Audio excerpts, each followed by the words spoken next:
the key of imagination. Beyond it is another dimension, a dimension of sound, a dimension of sight, a dimension of mind. You're moving into a land of both shadow and substance, of things and ideas. You've just crossed over into the Don Nicoleone Show. Oh, yeah.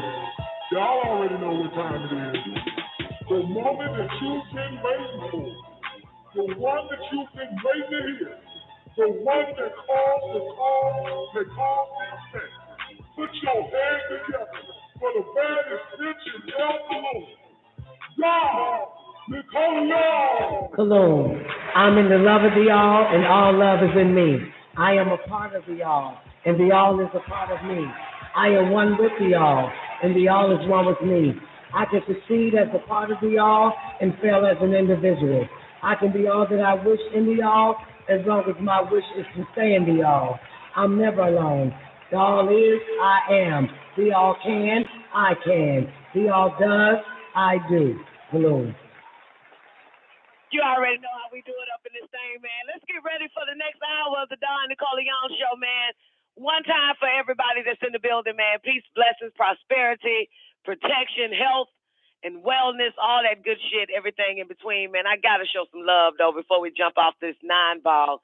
One time for my man, Antichrist 666 in the building. My man, Big Sav, Charm 4212, the Brock Honey Love, Ferocious 70 is in the building. Special shout out to Fire Lightness, Hot Damn Politics. I put that shit on everything. Y'all make sure y'all tune in to tomorrow night for some Hot Damn Politics with Fire Lightness at 9 p.m. Damn, that's my shit. That's my show. That is my goddamn show. I got a show that I like to fucking listen to. Hot Damn Politics on WGAG Radio, goddammit. Let me give a special shout out to Galactic Scientist is in the building. G Still Learning, what's good with you? My fairy godmother, Get Real, is in the building. All the guests tuning in, such an honor and a pleasure, man. I know some of you came from the after party, but that means a lot. What's good with my nigga Ja L. Bay is in the building. Yeah, honey. Special shout out to Craze Radio, Live Antennas, Math MD, Meech is in the building. What's good with you, Meech? Special shout out to my girl, Metru Neferu Tamaray is in the building. What's good, girl? Mississippi, Miss Seeker, Star Dancer, Nefertiti survived the game. You already know it. Special shout out also to Teresa Washington, World Ruler. J1 is in the building. I like to see J1 live on the show and shit. She be catching it sometimes after it's done with, but it still be a good show, don't it? When you catch them archives and shit, still be live, don't it, J1? Tell the truth, shame the devil. Yeah. She'll still be off the fucking chain, be live and shit. Oh, I left something out that my mama said, too. I left something out, some shit my mama said. She said some shit like, and then this motherfucker goddamn had the nerves to play some of these crazy talking ass bitches. These nappy headed bitches that was running their goddamn mouth on damn TV, tried to make us watch this shit. Now, mind you, I'm in the car talking to my mom. You know, I just left her house. And the girls is in the car, right? Y'all know what she's talking about? Do y'all know what she's talking about? I bet y'all have no clue what the fuck she's talking about, right? Because I didn't know what the fuck she was talking about. She's like, then he played some shit with some goddamn nappy-headed bitches talking all goddamn crazy and shit on the fucking TV trying to force us to watch the shit. And the girl said, Mom, she's talking about that video we were telling you about. I said, oh, she's talking about True Colors?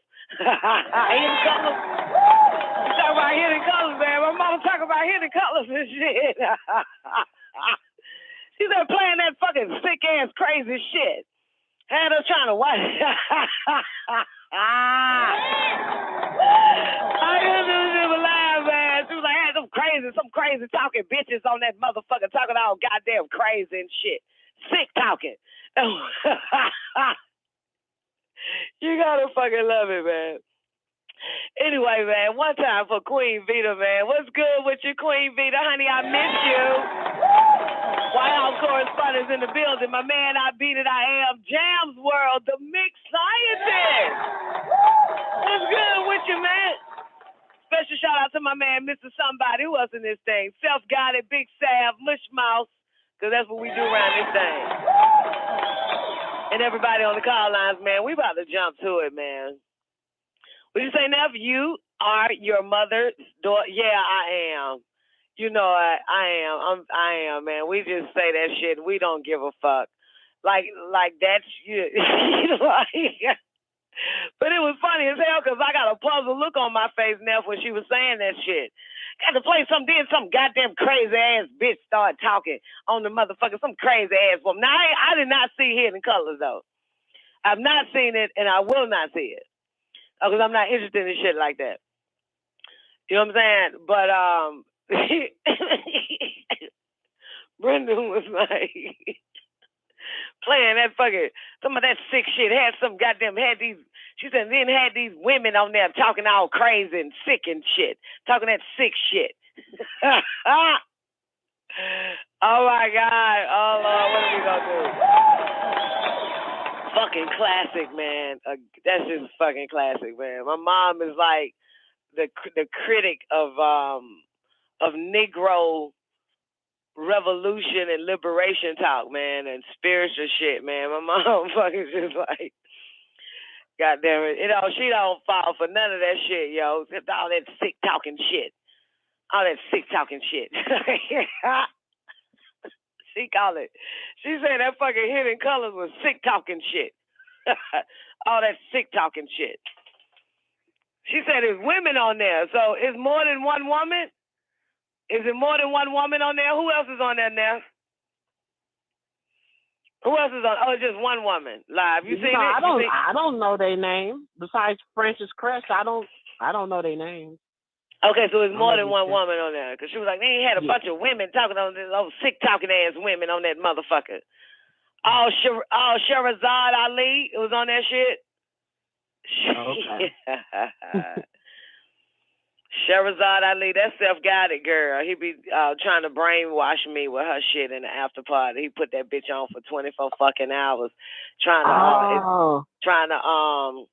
what you call that shit when you how to get a motherfucker to just give up on life? Torture. My bad. He tried to torture me with that shit in hopes I'll give up. With that Sherazad Ali shit, man. I'm sorry. He always pumping her up too. He always big. Yeah, that nigga was goddamn. That nigga had that bitch on for 24 hours talking about, now do you give in, Don? Do you give in? Like, never! Never! Motherfucker. That nigga trying to fucking torture me with that bitch. Hell nah. You know what I'm saying? I like some of the shit she say though. I can't remember. It ain't like I can quote her to a T. You know what I'm saying? It like she said, a powerful pearl that I wrote down. But it's just, you know, I don't know. I know for brothers, y'all like that when women, you know what I'm saying, speak on your behalf. You know, I know y'all niggas like that shit. And she speaks on the brother's behalf. To me, she's a pandering woman. You know what I'm saying? To get women to give up their power and their control and surrender it to a man. And I got a problem with that shit. You know what I'm saying? I got a problem with it. See, it's a big generation gap. But mind you, hell, my grandmother's older than that bitch, and my grandmother ain't with that shit. You can forget that. You know what I'm saying? I don't know where the fuck these pandering bitches come from, because it wasn't like that in the 1900s early. So these hoes got a hope to some fucking religion and decided to do God's bidding by serving man, and I got a problem with that shit. But I know the brothers wouldn't. A lot of you brothers like self-guided. He liked that shit. See, I just can't do it. I couldn't do it if a nigga ruled the world. I couldn't do it. And technically, all our black men don't run a goddamn thing but they fucking mouth. But I still wouldn't bow down to a motherfucker, even if that nigga had the fucking deed to the planet Earth and some of the goddamn planets and the fucking stars. I'm not surrendering my divinity to you. Fuck you. And for the record, you came out another bitch pussy. So if anybody I should bow down to would be your fucking mama. But I would never, ever, ever lose my goddamn power for some fucking nigga who think he got one. I ain't gonna surrender that shit up. That's the only thing I got with her. That's the only thing I got with Sharad Ali, whatever her name. Like, you done lost your fucking mind, bitch. We need to stand up. We done took too much dick for so long and it ain't got us nowhere. The fuck are you talking about? You pandering bitch. Till I said it to you. You know I ain't got respect for women who ask another woman to bow down and we give birth. We die every fucking day. As soon as the dick is in us, we die. We lose a piece of us. Get the fuck out of here, you bitch. Till I said it. Matter of fact, till I went on the goddamn show. I wonder if she feel the same way she did in the fucking 80s. Yeah. Because she older now. You know what I'm saying? She might have been my age in the fucking 80s. You know what I'm saying? Like, you know, she might just have some good dick that night before she gave that lecture. Because sometimes when I have good dick the night before my show, I just start talking about how good men are and shit. She might have just had some good dick that night. God damn it, who fucking knows? Because sometimes you just got to find out, you know, what's the source behind this patronizing these niggas like that and belittling, you know, the women and have her just put up with his shit. You know, unless that bitch have a good dick. That's why sometimes you got to ask these hoes, you know, you on the nigga side today, bitch. Did you have some good dick last night before we even start to agree with you or conform to what you're saying? Because y'all know when I have good dick, goddammit, I'm all for the brothers. Like, ooh, you can't do no wrong. Ooh, shut up, B. B, start talking. B, be quiet, honey. Niggas is good today, honey. All of them just fucking perfect. It's y'all bitches' fault. Y'all, when I started blaming the woman and shit, I started blaming all women. It's y'all hoes' fault. Y'all done fucked up the communities. Y'all done fucked up everything, honey. Nigga ain't did nothing, honey. Because I had some good dick last night. He can't do no wrong. That ain't me, goddammit. Y'all know when Don has some. I'm on the nigga side. Fuck that shit. Fuck that. I am anti-woman. After I get me some dick, I'm anti-woman. You bitches deserve every bit of hell you get, honey. Shit. A bitches switch sides don't walk their fine liners. We switch sides quick. We got a sorry-ass nigga. We all for women rights and liberation, ain't we? Soon as that same sorry-ass nigga apologize and give us a good dick, we like, fuck you bitches. Honey, it's all about him. We just got to work out our relationship. We just got to get ourselves together. It's not that deep. It's not his fault. It's not the man's fault. We'll flip on a bitch. Quick, goddammit, flip on that motherfucker. Boy, what? Stop. Dick is fucking good when you're having a bad day. Shit, fuck what you heard, goddamn. Oh, Queen of Fama is in the building. Queen, honey, I played your you did a YouTube. Oh, I just got a text. Wendy Williams is copying you. I just got a text message from somebody in Hollywood. I know that bitch is. I'm gonna ask how though. I don't know because I don't watch Wendy Williams. What you mean, baby? Let me send him a text back. What you mean? Anybody seen Wendy Williams today or something? I would like to know. Before she done one. Yeah, Wendy Williams. Wendell. Nobody watches that shit, do it? Nobody fucking watches Wendy fucking Williams. God damn it. I'm going to find out what they talking about, though. Because, shit. Hey, what the fuck we supposed to do about that? We can't do nothing about that shit. Okay, anyway, man, let's get into some 9-ball. Hey, Queen of Fama, I saw your video. Queen did a video, y'all, on YouTube. I played it after Neff's show that Friday night. So it was a video you uploaded, let's say, about 8 hours on a Friday night. You feel me? And it was entitled, let me see if I can get it from YouTube. It was called, damn, I can't remember the name of it, but the title was so fucking catchy, man, I couldn't resist but to push play.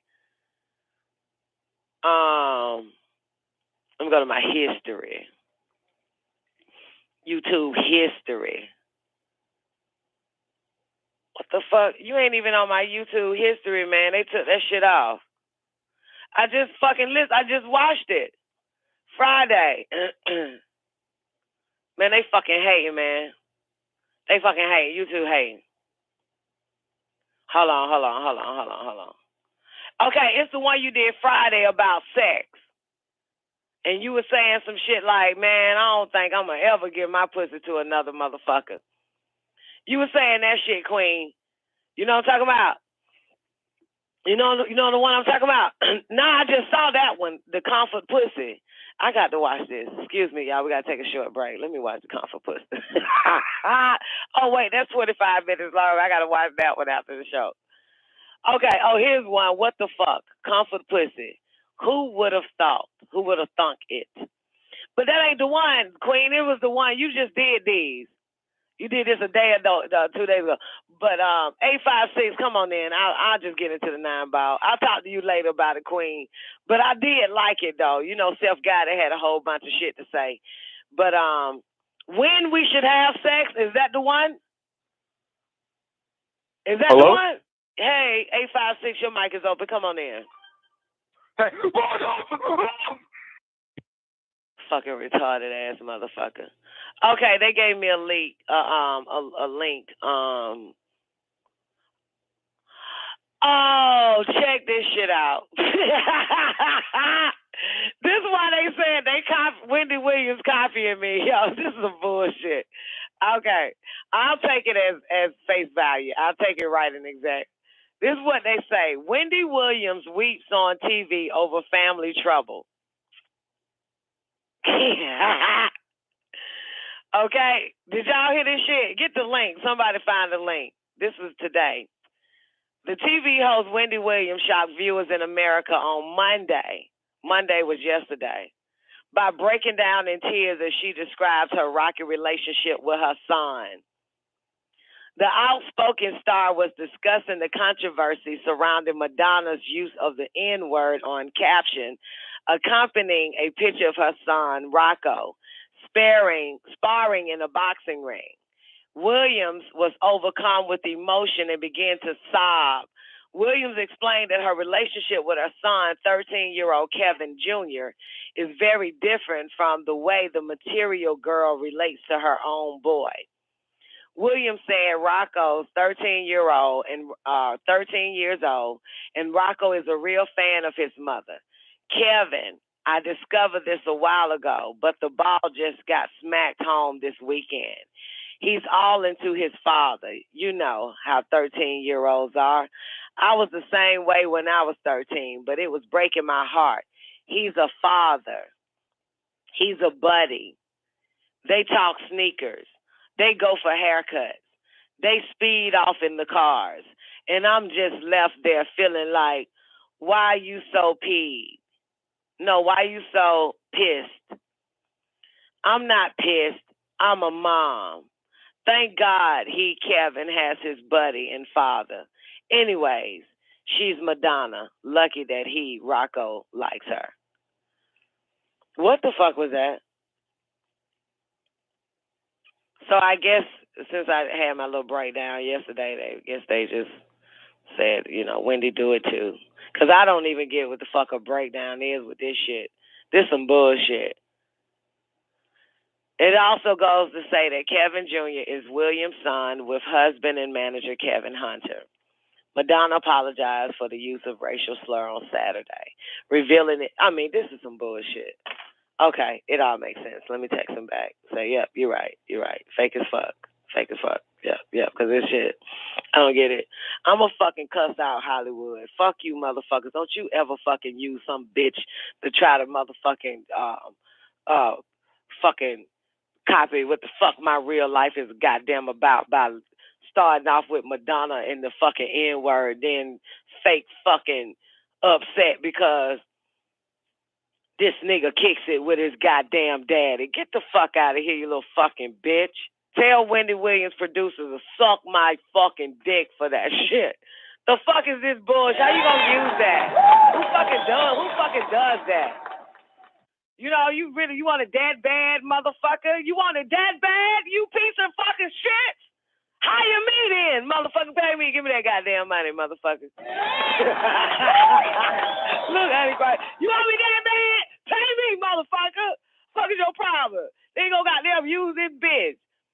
Motherfucker, her goddamn son, that's some bullshit. No fucking bitch cries over her damn son because the dad and him speeds off in a fucking car together and they talk tennis shoes, you stupid bitch. Shut the fuck up. I hate these motherfuckers. The fuck out of here. Of all the audacity, I know live antennas. This nigga. Fucking live antennas. Oh my God. This nigga just went. He's appalled. Boy Sue is appalled.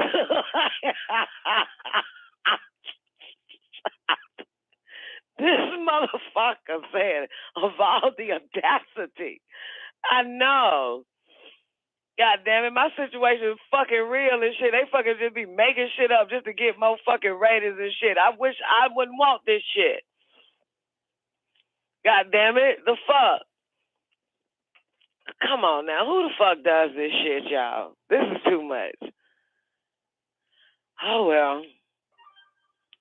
Got another text from Hollywood. Let's see what they say. She needs ratings, taking lessons from you. She ain't taking no goddamn lessons from me. She ain't taking no fucking lessons from me. I don't feel like texting her back. This bitch ain't taking no fucking lessons from me. Goddamn, my life is fucked up. The fuck is this shit? Hey, Paul, you know what I'm saying? Just, you know, it's just bullshit, man. I'm going to watch a little clip, though. I mean, it's too much bullshit. You know, man, my son is on a missing in children fucking list, yo. Like, I got a fucking Amber Alert out on my goddamn son. You know what I'm saying? The fuck is this bullshit? Like, yo, the fuck? The fuck is this?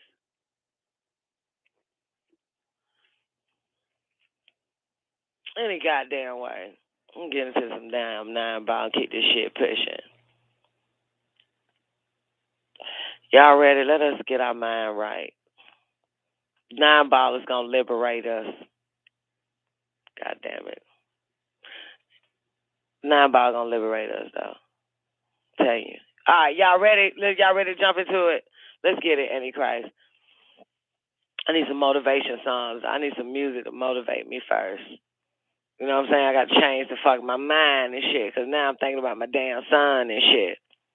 Some bullshit. This motherfucker here. Fireliners, I found out what the fuck the issue is. I found out why we go through this every January. I kept asking why. Why does shit always happen in January? Why? I said because I aborted his ass in January. So every January we go through an abortion. We separate. Yeah, it's whatever that word you just spelled. What the fuck is that shit? Cyclical. Psycho echo. Yeah, it's that shit. Yeah. And I asked him, you know, I mean, it's just like, damn, I'm fucking cursed, yo. I cursed my fucking self with this shit. I don't even know how to get over it, knowing that this is my curse. Because I aborted him, and I asked him to come back. And so now, it seems like every January, it's an abortion that takes place. And then I want him to come back. It's the same fucking shit. Shit is crazy. So, there it is right there. What do you mean, DeBrock? You have to separate the orb from your son. What do you mean? What are you fucking saying? Can you fucking speak English? The fuck you mean orb? You know what the fuck a orb is, Negro? You know what the fuck a orb is? You motherfuckers just fucking stop pretending that you some homosexual fucking Gandhi. It doesn't look right. Speak right to me. Some fucking homosexual Yoruba priest. Like, I don't need all that fucking shit. Just say it. God damn, separate the orb. All right, I am Nicoleone. Fuck you. The fuck is this shit? God damn, just fucking say shit right around this motherfucker. You ain't got to pretend. Shit. Okay, now explain the orb separation. This motherfucker, like, every time fucking he be typing in some goddamn Yoruba homo fucking shit. You know, like, you have to separate the orb from your son. You too much fucking Hollywood, nigga. You too much Hollywood, man. Y'all, we don't expect the fucking a priest or some type of, listen, I told you, Matrix did it for me. Real motherfuckers on the spiritual side of everything, the spiritual guides and all this other type of shit, spiritual masters, high priests and all them motherfuckers, yo, they talk just like me. They ain't the ones that's like, now go find the anti-Jagger of Ajante. We don't do no shit like that.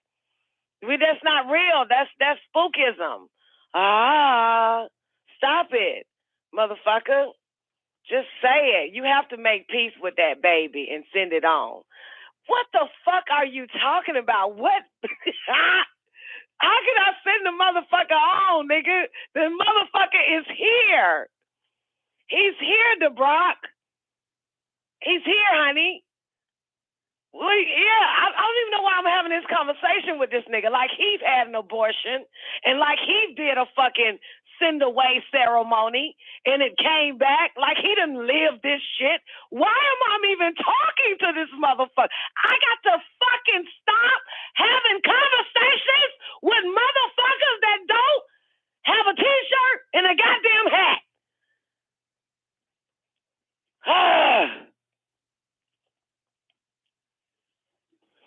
I had an abortion, Michael. An abortion. The fuck? Because I didn't want the child to be like, Kate, for this Sicilian. What he say? He slapped the bitch. He said, just 10,000 euros Sicilian. Don't you ever, Kate? Okay, I need to laugh because I'm ready for 9 by 9 to get this shit. You got to find a human in all things. Come on in, Trinity. Storm is in the building. Peace, Donna. Hey, honey, how you doing? How you doing, Trinity? I'm all right. I'm in this apartment with this motherfucker. He deaf and shit. Say what? No, for real, the nigga deaf. I'm about to find your post, honey. Check this post out that on Facebook. I got to find it. Now I'm on your page. Oh, look at the cats playing cards. They playing. Oh, okay. Wait, I'm on her Facebook page. I got to find that shit, honey, because I was like, you said something there. You know what I'm talking about? Yeah, I said you can't take one where you haven't been. Yeah, I got to find that shit. I don't know where it's at. 18 hours ago. 18. I'm past it. Well, okay, say what you said. Oh well, let's see. You can't take someone where you haven't been already. That's not what I said. I don't know what the hell I said. Whatever the fuck you said was so fucking profound. Yeah. Okay. I want to let you know I'm here for you, sis. I'm here. I know you are. Thank you so much. You're welcome. It's an honor. Okay. I don't see it on your page, man. Trinity, you're a beautiful woman, too. Thank you. You got pretty locks, too. Thanks. And you pretty, though. You shouldn't be, you got to watch out for these niggas because you're pretty. Man, It's a broad that goes to the church that I attended. I was raised in a church, and she said to me, she says, you know, all that beauty you have, and it didn't do any good. It took me to, you know, it always takes me 3 days to come back to it. I had to think about that shit. You know, I had to come back to her. You know, her husband, and you know, we were the same age, and it's almost like we were supposed to be competing for the same, you know, men. And I wasn't into that shit. I wanted to play basketball. I wanted to be out there for church. What about it? You know, but. So you didn't get what she said? Did you get what she was saying? Yeah, it's like all the drama that I'm going through today, and I ought to be using my beauty instead of going through what I'm going through, you know. Tell me what she said again. All that beauty, and it didn't do you any good. Didn't do you any fucking good. That's what I be trying to tell Warrior. You know what I'm saying? But I ain't trying to say it like that because she ain't like 30 and 40 and 50 yet. But I just want to tell her how you going to need some common sense, boo. You going to need to be able to, look at her yelling. You going to need to be able to see the consequences before you act, honey. Because, you know, the beauty, beautiful women, y'all tend to get hit over the head faster because that's all y'all got is beauty. I don't know what the fuck happened to y'all when we was in line getting knowledge and common sense and sight and I don't get that. I mean, I'm just saying y'all must have just stayed in the line of beauty all day, and by the time the rest of the doors, the line, you know, it's just. I'm just saying. That's what you know, boo, I was jumping lines, honey, before I got here. I was jumping lines. I was like, I'm getting a little bit of beauty, but I need a whole bunch of knowledge, wisdom, and understanding. I got to watch these little motherfuckers. Trinity, you stayed in that goddamn beauty line all day fucking long, and you didn't get to the other doors that was giving away free knowledge, wisdom, and understanding, and common sense, and intellect and shit. You stayed in that line long, honey. Bitch, you said I'm dumb? Hold on. I didn't say you was dumb, Trinity. I don't use my pussy. I didn't say you were dumb. I didn't say that. I believe that's what she's saying. You know, all that beauty, and it just you know good. I don't use my beauty. Well, we find out. Here's the truth, though. We find out that everybody who stayed in the beauty line in heaven before they got here, that's all y'all end up getting. Hold on, use a pretty bitch too. Don't even go there. No, pretty is different from beautiful. Let's put that on record. Okay. Okay, so let's not go there, boo. You beautiful. And you stay in that line, you like, fuck them other lines. I'm staying right here. Warrior did the same thing. Don't worry about it. I don't them. use my beauty. That's my fucking problem. Now, if I did, I'd probably be the richest bitch up out here. But I want to. And how do you plan on being that? And you ain't got common sense, knowledge, and wisdom and understanding. Okay, how? First of all, how the fuck is you? That ain't no funny shit. I'm just saying, Trinity. You supposed to jump them lines. You supposed to jump everybody and just grab what you supposed to get before you got here. You know how most people just stay in line all day until they get there? See, you got to jump them bitches. Next time you come here, jump all them hoes, get your beauty, then get your wisdom, get your strength, get your, what else that shit say? Wisdom, strength, beauty. Yeah, go through all the lines. Yeah, okay. All right, thank you, Don. I mean, I'm okay. I'm sorry. No, you're good. You're good. No, I'm not. I'm sorry. But you are beautiful, and I know. I just noticed that a lot of beautiful women.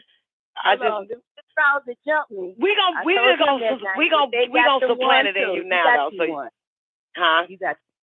You got you one. Okay, you can do me. Your turn. You can attack. Fine. That's fine. Your turn. Hey. Look, honey, I fucked around and I forgot to get a damn singing voice. Okay, I got tired of waiting, so I went and get me a pack of cigarettes. I can't sing.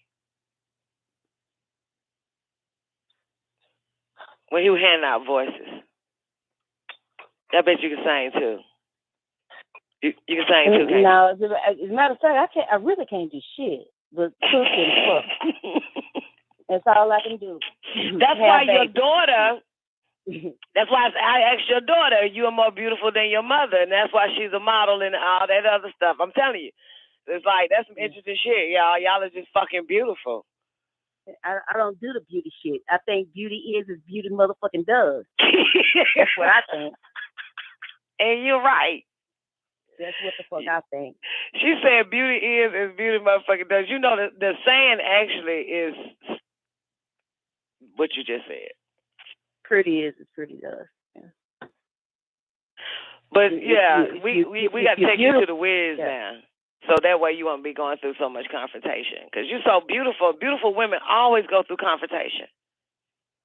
Okay. You know that, for real. And I'm taking hell. I must be more beautiful than I know. Yes, you are. That's what we're trying to tell you. That's why that lady said that shit. You are. That shit is inside you, too. That shit is crazy as fuck. Because it's not beauty on the outside. You got beauty on the inside, and that shit just radiate out. You can see your beauty from inside looking out.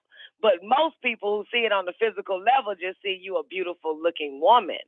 But that beauty is actually inside, and it radiates out. And that's how I know that you are beautiful inside and out. Because sometimes you got ugly motherfuckers on the outside, but they're beautiful in the inside. Yeah. But your beauty is inside and out. I mean, she was bitter because she was ugly on the outside. And she was oh, bitter bitch. I didn't do that. You know? Oh my God, 302, come on in. Let's get into this 9-ball, man. I said no distractions today.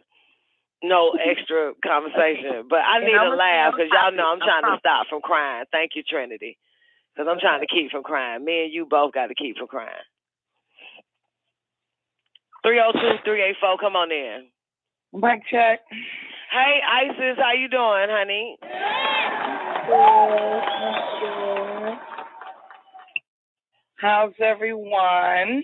Everyone is great. How about yourself? I'm good. I thought I might have me a drink today, but I don't know.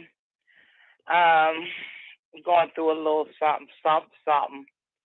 So I said, damn, I might have a damn drink. But I want to say thank you, Don, for definitely helping the sister raise up. I texted you earlier today to let you know I did have a new client today in Declutter Busters. So I just want to appreciate love you for, definitely bringing that to our attention. That's all I want to say. We love you over here, Don. Thank you, Isis. We love you too, honey. Speaking of love, since y'all love me so much, would y'all be on standby for the Don Nicoleone show tomorrow? Yes, ma'am. We here. Yeah, it's a possibility. Neff has an appointment, and I got to go take the state test. Okay. So, and now that Babylon's on the line, Babylon, is it a possibility you can actually, do your thing on the Don Nicoleone show tomorrow? Give me a mic check, Babylon. Unmute. I always do my motherfucking thing on the Don Nicoleone show. Okay, but I need y'all to keep it up. You know what I'm saying? Like serial, because I won't be here. And it's a possibility that Neff won't be here either. Okay. But we'll be here for y'all. Thank you, because we should keep the show going, right? We should keep the show going, right? Everybody agree? Yeah, I'm with that, man. Come on now. Okay, so, good. When the cat is away, the rat comes out to play. Exactly. Babylon about to get beat up. I'm going to do a fucking Facebook post that I will not be in tomorrow for the Don Nicoleone show. However, Babylon will be here. Finally get this nigga. Oh, shit. The motherfuckers be like, oh, word? Oh, word? Oh, that bitch ain't gonna be here? God, show off. They gonna call that They'll showing probably off. ask me some shit that neither one of us can prove, and we'll just goddamn talk all day about it. Mm-hmm. That's right. That shit is cute. All right, y'all ready to get into this 9-ball? Babylon, we got to take it back to the top, like non-equality, where we started last shadow. But you and I wasn't paying attention, and mind you, I had the police. I had to talk to the police and shit about my son because I reported him missing and kidnapped. I did all that shit. Son was kidnapped. Son is missing. All this other type of shit. Yeah, I told y'all they kicked the woman dough in. They sent the dogs on her ass. No, really? Yes. Whoosh, they kicked the dough in. Yeah. Yeah. Kicked that whole dough in and shit. Came and searched the whole house, found my son's jacket and book bag and shit like that. But they didn't find him? Nah. That's that bullshit. I hate bitches that do that shit. I had a few of them. I hate bitches that do that shit too. Yeah, what the fuck is wrong with them? Yeah. Yeah, the same woman, Fireliners. The same woman. Absolutely, this bitch. Yeah. And I'm glad, too, because the county took over. Because I called it. The city came. And I did the report with the city. But the cracker that took the report, man, when I started telling him who I think the bitch is and what's your name and shit, and as soon as I said the whole name, this nigga pulled out his cell phone and called her. And now he's talking to her ass in my goddamn face. Just pulled out his cell phone. And called her. Yeah, and called her ass. And then whatever she was saying to this motherfucker. And then when the nigga hung up, he looking at me sideways and shit. He had a sideways look. Like, you know what I'm talking about? Like, yeah, and then he said some shit like, did you put him out? I said, where the fuck you get that shit from? Right. I know you listen to some crackhead bitch. I said, where the fuck you get that shit from? He said, she just said something that, you know what I'm saying? He said that you put him out. She said that he said you put him out. I said, that's a goddamn lie.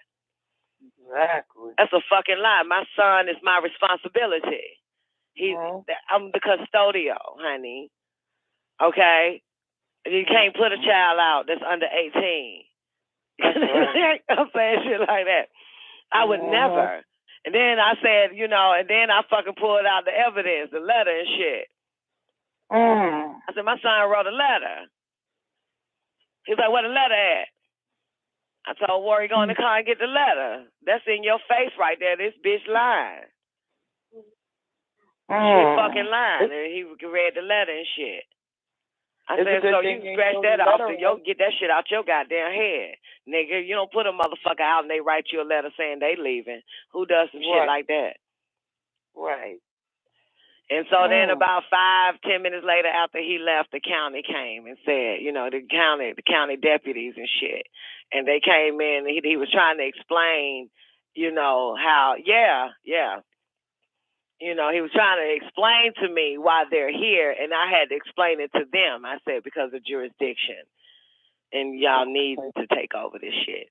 And everything that he filed, that the girl said, the city cop, the white guy, that's cool. I don't know if they front him marijuana or dope out them projects. I don't know what the fuck favors they doing for that city cop. But none of that shit was. He didn't give over nothing. That his conversation was with the bitch on the phone. So then they they came in like, you know what I'm saying? They came in and was like, let's kick down that bitch door and tell that bitch you want to go to fucking jail today. You want to get there because I know your son is in this goddamn town. And so they sent some more cops and they fucking went to the projects and bust down that bitch door, searched her fucking house and all up and down and found my son's shit, all in the shit. Yeah. You know what I'm saying? Yeah, they told that bitch, you better let us in, ho. We looking for him, because I got to let this bitch know I ain't shit to fuck with. That's right. I ain't shit to fuck with. Don't you ever fuck with me. Yeah. And I got to just let them motherfuckers know, when you see my son, bitch, you need to run. You don't take him in without talking to me. I got a problem with that shit. I got a fucking serious problem with that. Right. You know what I'm saying? I know a lot of bitches do that shit. Yeah, but I got a problem with that. I got a problem with other children hanging inside my store, and I got a problem with that shit. Where your mama? She know where the fuck you at? Call her up. Fuck nigga. Yeah. Call your mama right now, nigga. Goddamn you motherfuckers. I don't know what the fuck going on in your home life, but you probably just keep chilling here for a minute, then you gonna walk the street again. I need to talk to your mama. I don't know what your situation is. I don't know if you're just chilling here just to pass time. Right. You know what I'm saying? Like I don't believe in children just kicking it like that. I got a problem with children just kicking it. You know what I'm saying? Because you know what I'm saying? Mind you, I was fucking run away. And I kicked it all over the goddamn place. And not one motherfucker gave a fuck about my mama's feelings. You know what I'm saying? These were women with children. And not one of them gave a fuck about my mama's feelings. Yeah, not none of them. Not none of them say, bitch, how old are you? You 13. Where your mama? None of them hoes. And mind you, project bitches that I end up kicking it with, living in their house with their little niggas and they fucking babies and they welfare and they good ass cereal because they keep about 15 boxes in the goddamn on top of the refrigerator and shit. You know what I'm saying? They fried fish every goddamn morning. You know what I'm saying? The dope boys come through that motherfucker. See, I got a problem with shit like that now. You know what I'm talking about? But they never, not one time, the woman of the house never fucking was concerned about the feelings of my mother. And she's a mother herself. Right. So all they worrying about is what they can get. They looking at what they can get out of the situation. Don't matter to them. Trife. Yeah, exactly. All right, so apologize again. I know we're going to get into non-equality, but y'all know, goddamn, I'm fucking going through my shit, goddamn. So, motherfuckers, fuck you niggas. Read the book your fucking self if you anxious to read that shit. Read it your fucking self. You don't fucking need me, motherfucker. Matter of fact, I'm going to keep talking about it till the show is over, goddamn. Get the shit out of my system. Fuck you niggas.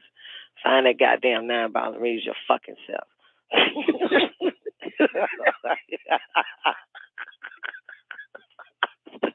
The fuck is this shit? Yeah, Fireline. It's all says she a hater and it's all about Don, not bother. I know it. I know it is. But see, this nigga here, man, this motherfucking nigga here, he got this thing that this nigga got some fucking magic. This nigga got magic, man. He make a grown bitch bow the fuck down. Like I've never seen. He got magic. Right. He got magic. Anytime I got to argue with a bitch over this nigga. Right. Like, you know what I'm saying? Like, why are we arguing, ho? What the fuck is he doing to you? Right. What the fuck is he doing for you? Yeah. Even my sister-in-law want him. What the fuck is he doing for you?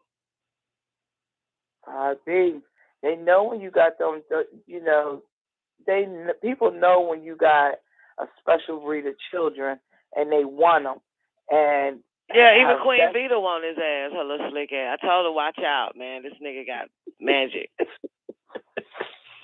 That's why Queen Vita popped up in this bitch today. We weren't gonna see Queen Vita. She saw that bitch. She saw me post on his page and shit. This bitch said, "Oh hell no, bitch! I'm holding you responsible, Don.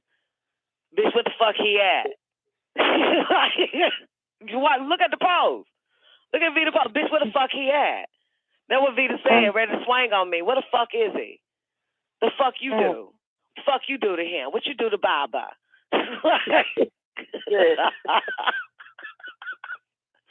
I left no comment for her. I said, I'm not even going to engage in no argument with this chick.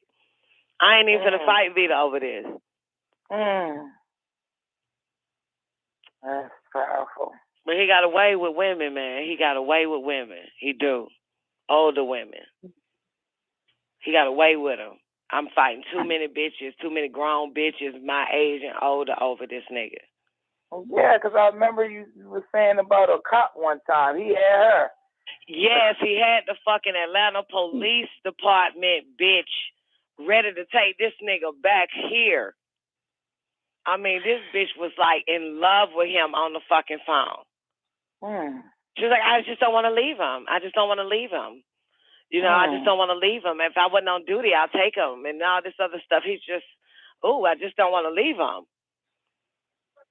Powerful. I finally talked to Anthony. I said, Anthony, what the fuck you fucking say to this chick? They got her ass goddamn She said, I could take him home, you know what I'm saying, when I get off work, but where he gonna be at right now? Like, while I work. This bitch, I can take him home. Take him to her house, and then she get up in the morning, boo. Take some and take this nigga back to me. Not before she fixed some breakfast and wine. Yeah, not before she fixed some breakfast and shit.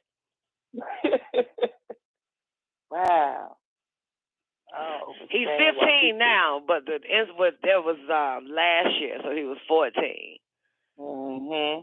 He was 14 when he tried to get a ride with the LAPD back to Monticello and shit. And there, he one bad mamma jamma. He ain't no joke. Look at his mama. He get it from his mama. Oh, them powers. He ain't no joke. He moving around. Yeah, honey. Yeah, he got away with women now. I said, nigga, what the fuck are you doing when you over them hoes' houses? Because you give us hell over here. That nigga looked at me and said, I know what to do. Ooh. I be doing shit that they sons don't do. And they niggas don't do. He said, I be doing shit they niggas and they sons don't do, you know? I make them feel better. Wow. That's what he said and shit. I make them feel better. Powerful. I can keep my some shit, my rating, my status or some old shit. And he's 15. He's 15. I never asked him have he ever had sexual relations with an older woman though. Right. I never asked him that, but I don't think the bitch trying to fuck my son or no shit like that. Never know, because I know here in Wilmington they try. They don't care. But I be thinking about shit like that. Maybe I should, Queen. I mean, it be crossing my mind and shit, but I mean, and technically I prefer him with an older woman. I don't prefer him with a girl his age. He needs a woman about 30. You ask me, and this is me. Yep, you heard it from Don Nicoleone. He need a bitch in her fucking 30s. Take this nigga. So then he'll understand who the fuck I am. Yep, I fucking said it. Yep, I ain't with no little girl. You ain't gonna fuck her life up. Get a 30-year-old bitch. Her life already fucked up. You know what I'm saying? And she fucking, you know what I'm saying? Like, for real, that's what he need. He need a 30-year-old fucking woman. He'll mature faster. You know what I'm saying? He will mature faster. That's what he need. He don't need to be fucking these little girls. He need a grown-ass woman. That's what he need. He need to leave these little girls alone. I'm for that. See, I'm a little different in mentality because I know some women, you know what I'm saying, will kill a bitch fucking with her son. You know what I'm saying? That's over whatever age, the requirement of whatever, you know, whatever that shit is by law. But I'm all for it. I would give Queen Vita my son if she'll take him. But Queen Vita got too much morals.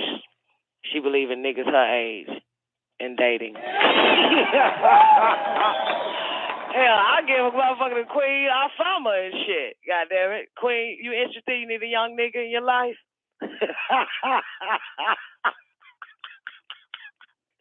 Queen Alfama, you need a young nigga, man. Just for a few weeks, honey. Just for a few weeks. It ain't got to be long. 3 days. 3 days. Just 3 days. Depending on you'll love his ass. That nigga do everything for you. He massage you and all that shit. He do. He'll massage you. Nigga got a great massage. He got some good hands. I swear to God. This motherfucker good. Massage them knees. You don't want a nigga fit. Okay. All right. We'll let it go. All right. Okay. I'll let it go. Yeah. Anyway, why you might as well get your Baba, Vita. She said the niggas my age is really Baba's age, if you ask me. Get my son. I'm telling you, y'all make a perfect couple. I know he in good hands. Okay, let me stop. Okay, let me stop. Hell no, he ain't gave me no damn grandchild yet. And for the record, any child that my son, in his sperm, he spits in the bitch, that ain't my grandchild, honey. I told you I'm a different breed. That ain't mine. Mine is what comes through my daughters. Anything he spit in the bitch guts. Come on, please. You think Don gonna accept that? You think Don gonna accept another bitch, some shit that came out of another bitch pussy, and it ain't my daughter? Please, I don't believe in that. I'm straight on the side of mitochondrial DNA on my side, so I wouldn't have grandchildren outside of my daughters. And Neil know that shit too, so he understands. They all understands that I'm not in society norm of life. No, there's no such thing as mama, Shanini pregnant. I'm like, that's Shanini, nigga. Mama, she about to go in labor. You gonna come see the baby? No, that ain't my baby, motherfucker. That's her mama's baby, nigga. He already know. It's already been established. I don't even play that shit. I don't give a fuck. He can have 15,000 goddamn babies. I wouldn't give two shits about none of them motherfuckers. Fuck loose neck, his mama and her mama. I only deal on my side. Whatever come out my daughters, that's mine. That's who I'll take care of. Ain't that right, Fireliner? Ain't that right, Fireliner? That's what we do. Oh, yeah, we're biased. No. So these hoes thinking they going to get some type of goddamn royalty treatment because, you know what I'm saying, I'm wealthy by nature. Damn, bitch, your baby wouldn't get a goddamn thing. I wouldn't give bitch you. If a bitch called me talk about, Mommy, the baby needs a Miss Body. Because bitch, I say, bitch, you done lost your faggot mind, hoe, to think I'm about to buy that baby some damn Pampers. I don't give a fuck about your damn. You better call your mama. You better go fuck for it. You better go fuck. That's what pussy for. You better go fuck for some Pampers, bitch. Don't be calling me about that shit. I don't do no shit like that. Don on some other shit. You ain't mine. You ain't my baby. I'm not responsible for that shit. I'm not responsible.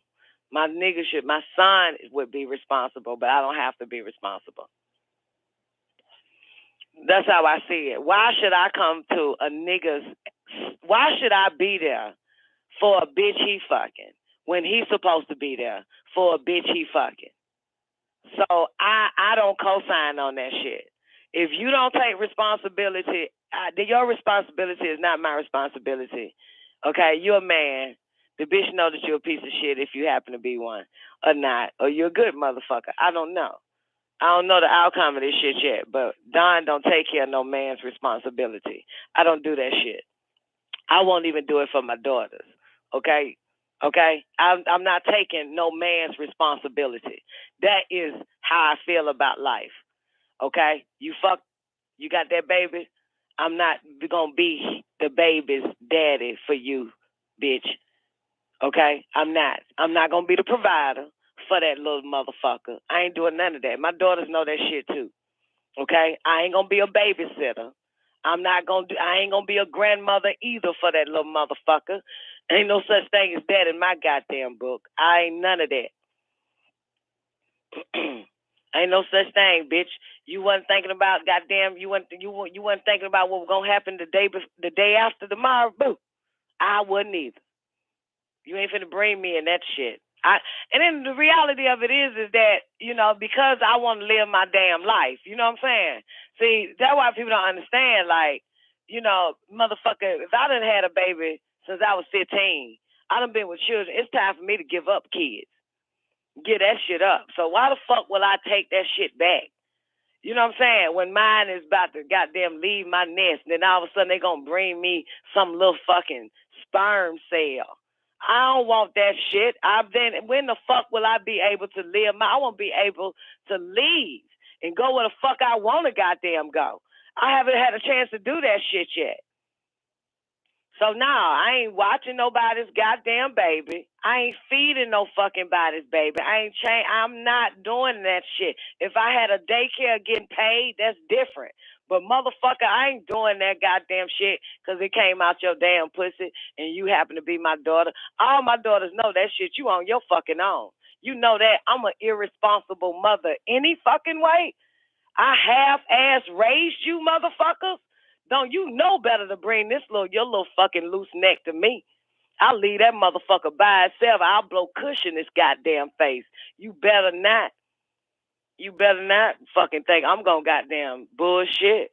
They turned out badass goddamn kids. I'll turn your child against you, bitch. You don't want to leave your motherfucker with me. I'll turn them against you like all grandmothers do. You don't I had that motherfucker hating you and loving me. You don't want that motherfucker here now. Put that shit on record. God damn it. I ain't fucking with that shit. Yeah. So my daughter's got to think twice about what the fuck, gonna run up in their ass. And I always tell them, boo, plan B, abortion. Because mama ain't watching. Mama ain't taking care of shit around here. Bitch, I've been a mama my whole goddamn life. It's time for me to be a single woman. Boo. I want to date Doc. I want to be able to date Doc. I have not had a chance to even date Doc ass. You understand? When we go on a fucking date, it's 4 little nappy-headed kids in the back goddamn seat. I ain't had time to date this motherfucker yet. We go on fucking private resorts. It's still 4 nappy-headed kids in the goddamn back seat with us. We can't even fuck and make noise out loud because there's 4 nappy-headed kids in the goddamn house. I want to be able to date the nigga I'm fucking. I ain't had time to do that shit yet. Fuck that shit. And meanwhile, this nigga damn near got 1 foot in the grave. This motherfucker damn near reaching 80. Shit. The fuck? Think I'm about to be a grandmama. I want to be a single woman. I want to date, goddamn it. And I want to fuck young men when I get goddamn a certain age. Goddamn it. I want to fuck young niggas that's 20 years old and 18 and shit. I want to just fuck the shit out of them. I want to have time to do that. And I want to fuck my daughter's niggas when I get older. So shit, I can't do that as a grandmama. I want to turn on they fucking nigga they bring. That's why I told them, bring your nigga here. Keep all your business out my damn life, boo, because I'm going to fuck your nigga. I don't want to see your nigga. I don't want to see your husband. I don't want to see none of that shit. Stay on your side of the fucking world. You bring them, I'm going to fuck them. I would take my titties out. I would walk to the door butt naked if your nigga is at the door with you, bitch. You don't want this around here, okay? Lying and shit. Tell my Tia, what's Tyrone at? Oh, he here, mama. You tell him to come over here. I need some furniture moved. Yeah, bitch, you file for that shit if you want to. You better keep your whole business away from me, goddamn. By the time you grown, you fucking got a nigga, you better keep that nigga away from me, too, because I'm fucking. I'm doing everything. I'm doing everything immorally what humans say is wrong. I'm fucking your nigga. Where I fuck your nigga when you get older, you better not bring him to the house talking about you want your mama to meet him. You hear me, girl? You better keep all y'all garbage pan-ass niggas to yourself, because I'll take them. At a motherfucker.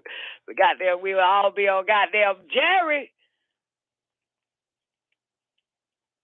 My mama slept with every nigga we bring her. You damn right, and I already warned them motherfuckers. They think I'm bullshitting. I already warned them. Don't you bring that nigga here, girl.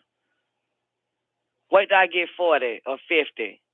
Wait till Doc croaks. When Doc croaks, I'm fucking. I'm going to be a dirty fucking mama.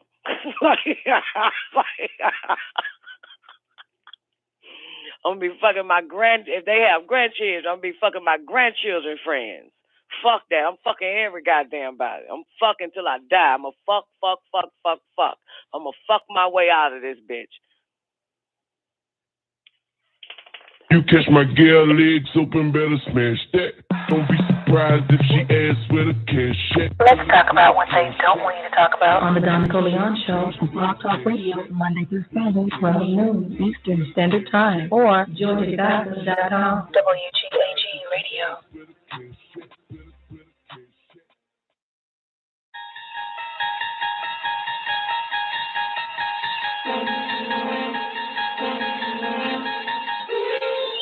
You'll unlock this door with the key of imagination. Beyond it is another dimension, a dimension of sound, a dimension of sight, a dimension of mind. You're moving into a land of both shadow and substance, of things and ideas. You've just crossed over into the Don Nicoleone Show. Oh, yeah. Y'all already know what time it is. The moment that you've been waiting for. The one that you've been waiting to hear. The one that calls the set. Put your hands together for the baddest bitch in Nicoleone. God, Nicoleone. Cologne. I'm in the love of the all, and all love is in me. I am a part of the all, and the all is a part of me. I am one with the all, and the all is one with me. I can succeed as a part of the all and fail as an individual. I can be all that I wish in the all as long as my wish is to stay in the all. I'm never alone. The all is, I am. The all can, I can. The all does, I do. Hello. Great day, ladies and gentlemen. Hope y'all enjoyed that first hour, man. That show is, I can't tell you, goddamn, dated January 21st, 2014. She ain't got into the 9-ball yet, but that's why I'm playing it. But that's behind the 9-ball, count 3, part 3. I think she gonna do it. I hope she do the damn 9-ball. Don't always get distracted and shit. Listening to that last little part right there, man, I was 37 years old. I'm 45 now. I've been living the single woman goddamn life around this bitch. I was like, damn, I'm living the single woman life around this motherfucker. Yeah. And I'm dating Doc and shit, my goddamn long distance boyfriend and shit, man. Shit awesome around this motherfucker. God damn. Boy. What up, Zena? Great day, everybody. You are officially tuned in to the Don Nicoleone Show, baby, Monday through Friday, 12 noon Eastern Standard Time.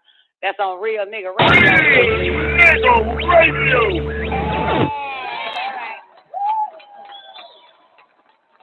Special shout out to my niggas on the call lines. If you need to call in number is 425-569-5274. You hit the one button on your keypad if you want to chop it up with us. Got to show some love to my peeps over there in the after party. That's our 24-hour voice-activated chat room. It's on paltalk.com. Just type in and search the after party. You'll see it, Don Nicoleone, the after party. Great day, Binky D. Special shout out to C9 Him. What up, boo?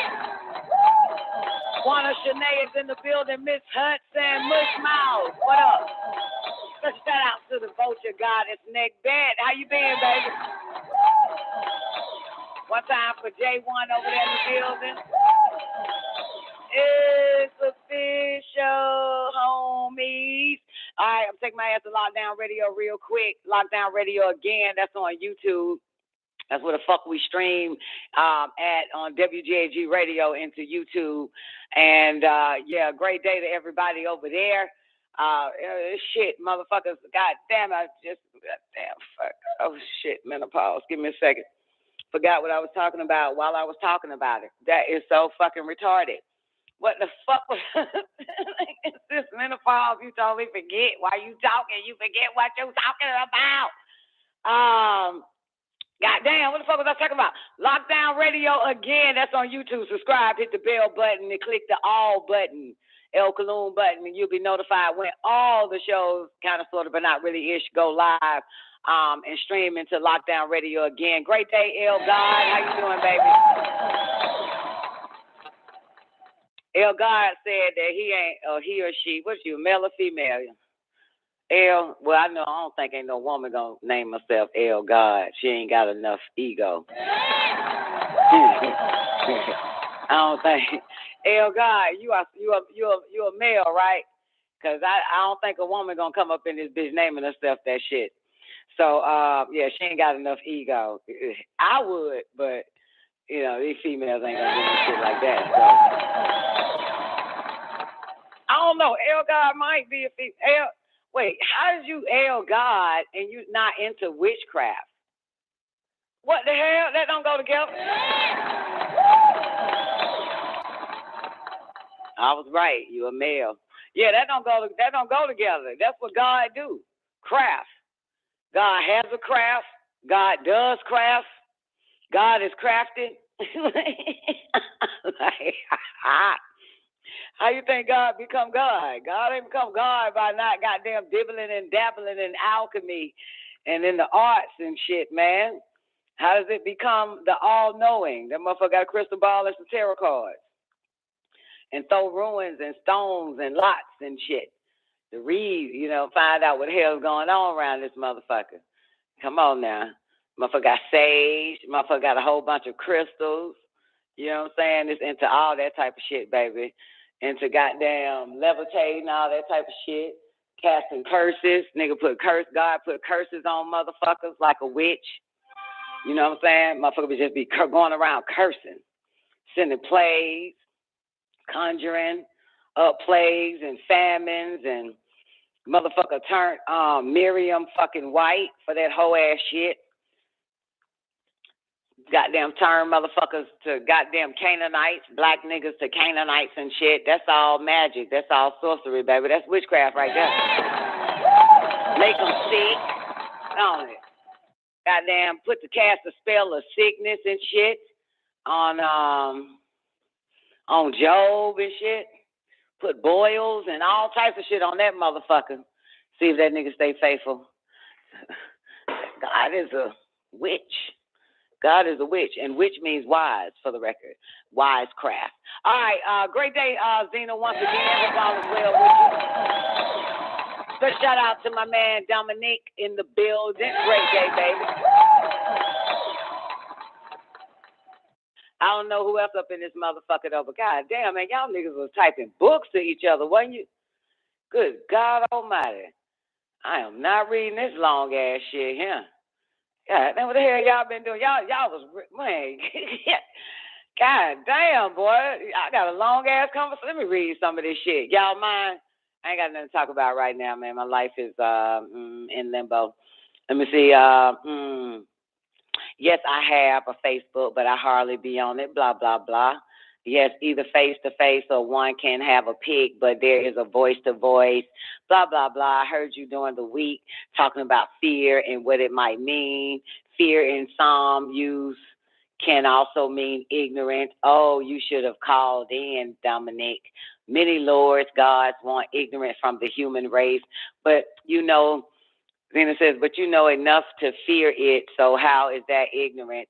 I am in Canada. I can only text. You can call in on using Blog Talk Link. Once one knows and have wisdom who rules, it is no longer ignorant/fear. It is like being fearful of the unknown. It is done out of ignorance. I agree. That part right there. Fear of the unknown. Yeah. A lot of people is fear of the unknown. That's why they stay where they at. They're afraid to see what happens next. You know what I'm saying? That which is hidden in the dark. That is not revealed. That which is underneath the surface. They're afraid to go into the unknown. The unknown is always better. It is. Your life, you'll find out your life is better when you take that step into the unknown. You already know the known. So, you know what I'm saying? Don't be afraid of the unknown. You already know this bullshit you're living any goddamn way. You want to change it, you just have to walk into the unknown. You know what I'm saying? It's a beautiful thing. I love it. I love the unknown. I've been living the unknown for about, Can't say 30 years, or that's 15. So I'll say about 25 fucking years. So far, so good. You know what I'm saying? I hate looking at what I see. So I go into the unknown because it's always better. It's like the real world is the unknown. I totally agree, baby.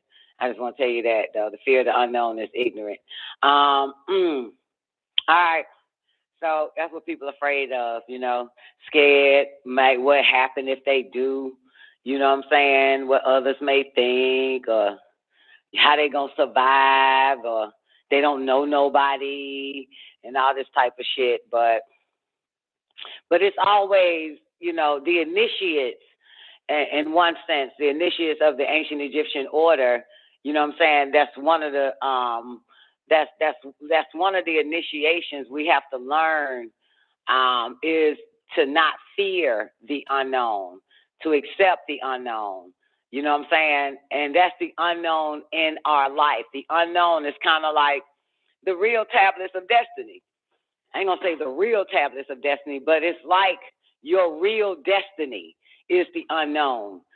And so in the order of Melchizedek, when fear always arrives at the beginning of a new life, but some people is at the end, which is end, and don't know they're at the end. I'm trying to take it slow. And don't know they're at the end, right? So because they're at the end, today could be the end, for an example. And they don't know that they're at the end, right? And you have to go to the beginning now. But the beginning is considered the unknown. So this is why so many people stay at the end of their life and never go to the beginning. So it's basically, for real, if you look at it, and I hate to use the word you, but some of you are standing, have been at the end of your life for a very long time because you are afraid of the beginning again. So you've just been at the end, and you are afraid of at the beginning of your new life. So you're just repeating the end over and over and over again because it is known to you. The beginning is unknown. So you're stuck right there repeating the end over and over again because you're afraid of the unknown. When you decide to take that walk to the unknown, you're at the beginning again. You're at the beginning, not again, but you're at the beginning, the new beginning. You know what I'm saying? And so with the new beginning, that's where fear lies, at the beginning of a new life. So the only reason why you're not fearful, because you're at the end and you made your decision to repeat the end over and over again. But when you go towards that unknown and accept the unknown, because you don't know what's going to happen at the beginning, in the beginning of this new life, you staying right where you at the end, and you're just repeating it over and over again. There's so many people that's at the end of their life. And end doesn't mean death. It's just a choice that they made. You know what I'm saying? That it's a lot of what they want to do, where they want to be, you know what I'm saying? But they are afraid of the unknown and becoming it and doing it. So they stay at the end of their life and they never get to the beginning where fear arrives at the beginning of a new life. So I hope that helps. But because they're afraid, they don't know what to expect, how they're going to make it, if they do, you know what I'm saying, and all this other type of shit. So they decide to stay where they at, and that's the end. They stay at the end and not go to accept the unknown, seize the damn moment, and see what happens, you know what I'm saying, at the beginning. And it's okay that fear will arise dealing with the unknown, but it's not okay to be fearful and you at the end and you don't go to the beginning of a new life. So always think of a new life and don't be afraid to walk away from the old. You know what I'm saying? Never be afraid to walk away from the old life. You know what I'm saying, that you're living. So don't worry about it. The unknown got you. That's what's so powerful about it. The unknown is basically your true destiny, your true self. You know what I'm saying? Your true purpose, all that shit, that's the unknown. Where you really supposed to be, what you really supposed to be doing, what is destined for you to do. You know what I'm saying? What is destined for you to become. That's the unknown. You know what I'm saying? It's your true destiny. It's your true purpose. Not this shit here. But many stay at the end and repeat it over and over again until their body expires. That's what happens because they're afraid. You know what I'm saying? They ain't going to have no friends. They got to leave everything behind. They go through all this little bullshit. That's what happens. So, shit. So they never get to live out their new life. You know what I'm saying? New life has nothing to do with a new place, new car, new man, new job, or new woman, and all that type of shit.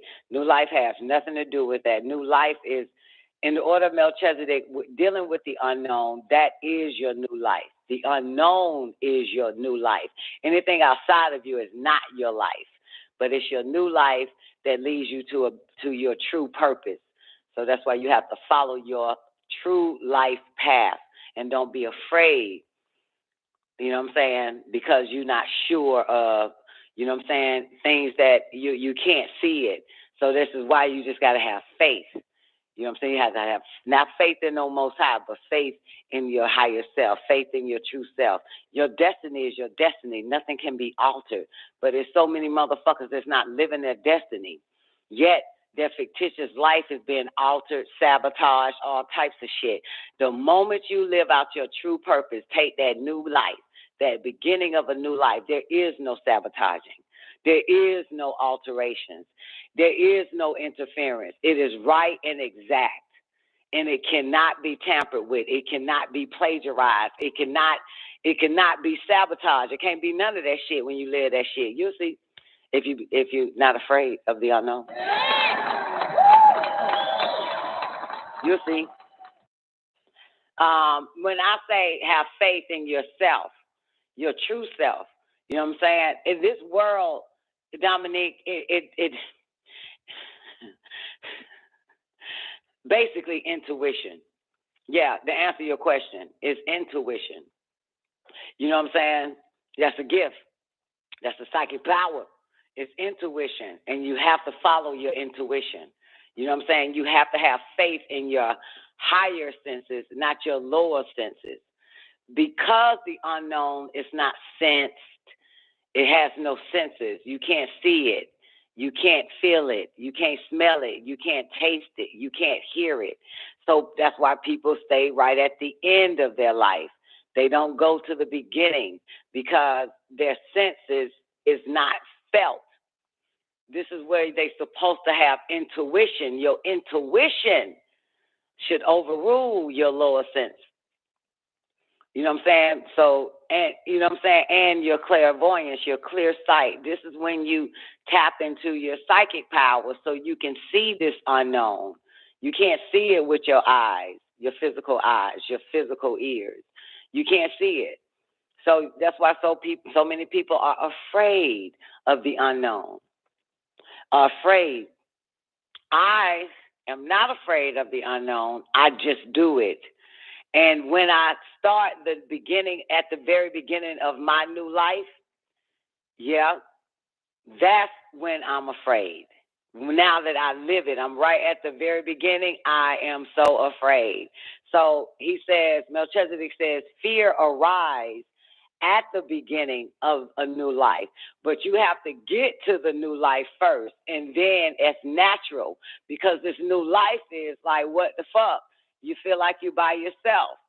You know what I'm saying? You feel alone. You're not sure. I don't want to be not sure at the end. I want to be not sure at the beginning. I'd rather be not sure walking into the new life, You know what I'm saying? And then having to go, at least long as I'm living the new life, all that matters. Long as I'm at the beginning of a new life, not at the end of an old life, having problems about being afraid of the new life, and I never goddamn get it. So, like I said, there are people who stay at the end of their lives, the end of that life, because they don't want to let go of it, right? And they repeat it over and over and over again because of the unknown of the new life is why they stay at the ending of an old life. Some of y'all here are at the end of your old life and been in the end of your old life and won't walk away from it and start at the beginning and then receive your fear, the beginning of your new life. Yeah, so it's motherfuckers that's been living the same old life over and over and over again. Every day, every year. And every year they get older or, their age go up in years, but it's the end of their life and they're afraid of the new one. And of course, every new life, there's an ending of it. But again, most people get real comfortable. The new gets old. Remember that. The new life gets old. And you got to know when your new life becomes old. That means you at the end again. And you have to do what? Walk, accept the unknown, and start that new life. Okay? So but you got to have higher senses. Great day, Patrice. Great day, Sadia. You got to have higher senses to know that the movie is off, bitch. Stop rewinding it back to the last 10, 20 minutes. The movie is off. You need to start a new life. You know what I'm saying? That's what it is. You need to start a new life now. So you had many lives in one lifetime, but eventually it always turns old, and that's when you go after the new life, a new life prior to it. If you get what I'm trying to say, because the new life gets old. Once it's old, it's time to begin again. It's at the end. Anything is old lets you know it's at the end, right? However, you cannot. This is where you learn not to be faithful to the old life that's now old. It was once new. It is time to live again in a new life, not stay in the old life that is due to a few elements personality elements. It's a few comfortability elements involved. You know what I'm saying? And it's not about that. It's about you moving to the new life, until that gets old. So I'm always getting clues of when I've outgrown a life. Okay? I've outgrown it. Think of life right now like clothes. The life you're living right now, think of it like clothes. Everybody can see it. So think of it like a shirt, pants, and some shoes. How many years have you been living that life? How many years have you been wearing that life? It has gotten old now, right? If you're wearing it every day, it has gotten old. So it's time for a new life. Put on a new life. You cannot expect the new life while you're living in the old. You have to walk away from the old life and be willing to be empty for a period of time because you're preparing for the new life. And it has nothing to do with death. You know what I'm saying? It has nothing to do with death, but in a sense, it's like more of a spiritual death where you're dead that life and you move on to the next. So it's so many people that have multiple lives already, and you were good at it when you were younger. You were good at it. You knew intuitively that this is the end and it's time for the beginning, a new beginning. You knew that naturally. something happens when we get older, and we don't want to, our senses, our higher senses dull, and we just stay where we at, and we do the same shit over and over again. You know what I'm saying? And hopes, and then start to hope that something change. You know what I'm saying? It's kind of like you hope you change your clothes. Remember I said look at life as some clothes. So now you hoping that you will change your clothes instead of changing your clothes. You're hoping your life will change instead of changing it. So not changing the old, but changing the life, get from the old to the new again, to a new life. And you can't be afraid of that. You wasn't afraid when you were younger. In your 20s, you did something, you lived a certain life, and then you knew naturally that life is time to walk away from it. It's time for a new life. So yeah, we have multiple new lives. Some people live multiple new lives a lifetime. Others live that one life over and over again. When it gets to the end, I repeat, they repeat the end over and over again until their body expires. So they never get this new life.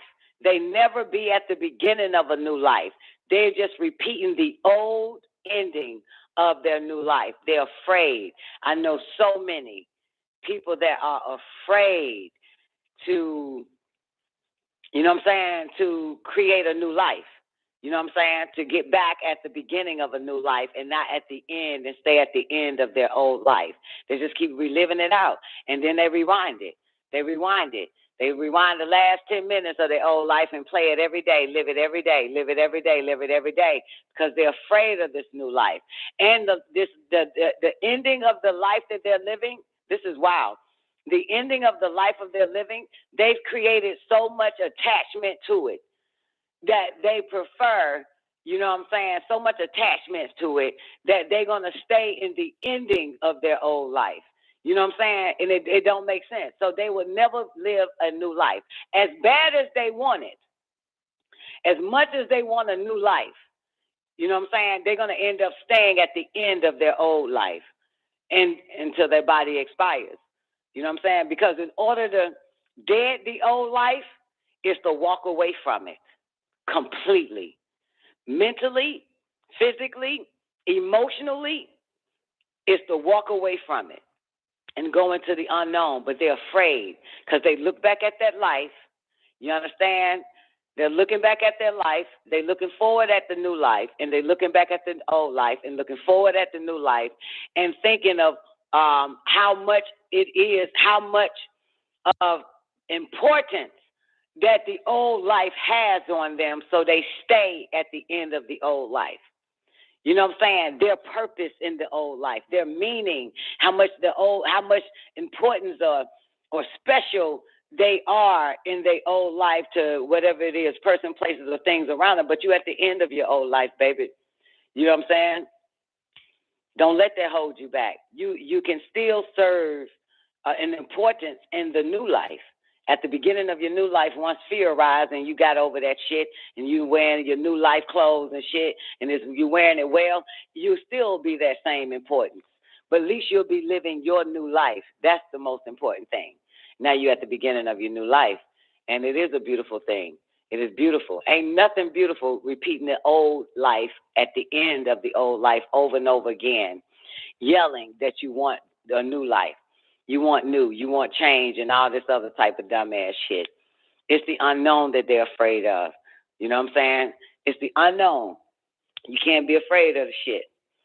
Can't be afraid of that. So, great day, Neff. How you doing today? Hope all is well with you. Great day, Neff. I have outgrown a lot. I just have to put those things down without regret. Yeah, you've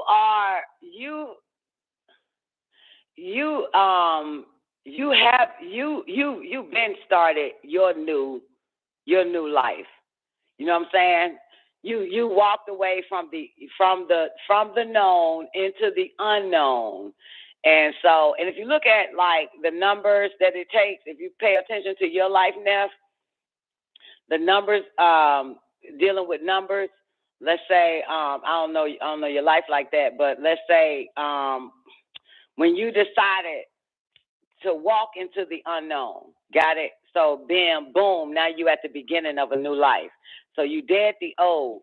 So you was at the end of your old life, repeating that shit over and over and over again till you made an intelligent and intuitive decision to see what this beginning of a new life is, even though fear rose. Fear arrived at the beginning of a new life, and you was okay. You accepted the fear while you were in the beginning of the new life. Some people scare themselves at the end of their old life about the beginning of their new life, and they stay their ass right in their old life and repeats the ending of their old life over and over and over again and expect something to happen, something new, something different. You know what I'm saying? Or, you know, something where they receive a new life. But in your case, that's when your new life started. But back to the number thing, right? We dealing with numbers now. So if you look back on the day or the month or the year of your new life, then there was another switch where you was at the end of that new life because it got old. Lives get old, right? And now you at the beginning again, Neff, at your new life. Do you see it? So because it got old, you intuitively knew that you was at the end of your old life. Sometimes lives could be a year, 365 days, and you could be at the end of that new life, which has become old now. It all depends on how intuitive you are and how you're tracking how fast the new life gets old. You got it? How fast the new life gets old, then you have to have enough consciousness and conscience and intuition to dead the old and walk again, and you did now a couple of months ago, and walk again in the new life. So I've actually seen, and I could be wrong, but I've actually seen 2 new lives, if I'm right, in 2 years from you. I think I've seen 2. So let's say when you did the old, like when I met you, you were in the old life, living the end of the old life, no matter what all came in the old life, but you was at the end of the old life. When you finally went to the beginning, right, of your new life, that's one. That new life got old. You knew to step into your new life. You was at the end of that life that turned old. The new life turns old life. And then you switched it again to the new life. You are living, again, your new life. You're at the beginning of a new life, not of the same life. You know what I'm saying? If you keep going, it'll become so natural. It just comes so natural, like, you know, taking the life, because you can tell when it gets old and it's time to boom, be at the beginning again of the new life. So I already knew that you was at your second new life since I've known you. And that shit came quick, fast, in a fucking hurry. You know what I'm saying? Quicker than I've actually seen or observed in other people's lives who come in my life. I be watching their life like a fucking movie. So it's like you already on your goddamn double feature. This is your double feature. And for me watching, this is your double feature. You just dropped a fucking part 2 in the beginning. Another fucking... another scripture and shit back at Genesis in the beginning. So yeah, and this is and every, you know, those people get to watch. Those people at the end of their movie, repeating the end, is watching your beginning again, and you are living your beginning of your new life, another one. But once you know it gets old, then you boom, you got to now deal with the unknown again. You want to stay at the end of the old life and repeat it over and over again, or do you want to see what else is next? So, yeah. So even though you've been on this planet for over 40 years, but I've only seen 2 of your beginnings and where you dead the old life and walk right into it, not sure, not knowing what the fuck might happen, but you just doing it. You season you lived it from beginning to the end, and then you move back to a beginning of a new life. So you're not on repeat at the end. So many people is at the end of the old life on repeat, and that shit there is something that I've always told myself I don't ever want to be at the end of an old life that isn't got old, and I don't want to fucking go to the new life. And all I got that bitch on is repeat over and over again because of fear of the unknown. Nope. Fuck that. Fuck it. So, boom. It's okay. You know what I'm saying? But still go through the unknown. You know what I'm saying? Still see what the fuck happens. You know what I'm saying? Life is always get better. You know? But we have multiple lives. You know, some have one life, and they just play it over and over again until their body expires. I refuse to do that whole shit. I'm not doing that shit. I don't give a fuck who's in the life. I'm leaving and I'm going intuitively to the unknown, back to the beginning of a new life, and I'll be afraid of that. But I'm not afraid to leave the old life. Hey, baby. Hey, Mama. So, get switched around. Come on, boy. You know I'm on the show. What's up? I know it's only quick. So I'm talking about that. And how about Mariama is the name for Mary in the Quran? You told me that a long time ago. I didn't say that. I just found that out. No, you did. You did. It's Miriam. It was the derivation. Whatever. Yeah, derivation. Right. It's Miriam. Yeah. No, but in the Quran, it's Mariama. It's Miriam. Mariama. Look at it again. Okay. All right. I have a Quran. I'm telling you. Okay. It's yeah, look at it. Okay. Love you. All right, baby. Love you. Newbie says she always calls during the show. That's my baby, man. You know what? My nigga kids don't give a fuck. You know what I'm saying? I saw this post, Newbie, and it said, the difference between us growing up, us being children, and these fucking kids today, when our moms was at, God damn, you know how your mom be at work? Well, I don't know how y'all was raised, but I was like this. But I wasn't raised like this conversation, but I raised my children based on this meme. But it said, if you wanted to go outside, you would call your mama at work and ask her if you can go outside. If you wanted to goddamn eat some ice cream, you would call your mama and ask, can I at work now? And say, Mama, can I have some ice cream? You would have to ask for every goddamn thing while your mama at work and shit. Anybody had to do that? I ain't never had to do that. But my children, I raised my children to do that shit. I ain't never had to call a man motherfucker. We just goddamn Bogart. Wasn't no respect, you know. You know, it's one thing when a motherfucker say, you know, they preach respect in the house, but they never show respect. You know what I'm saying?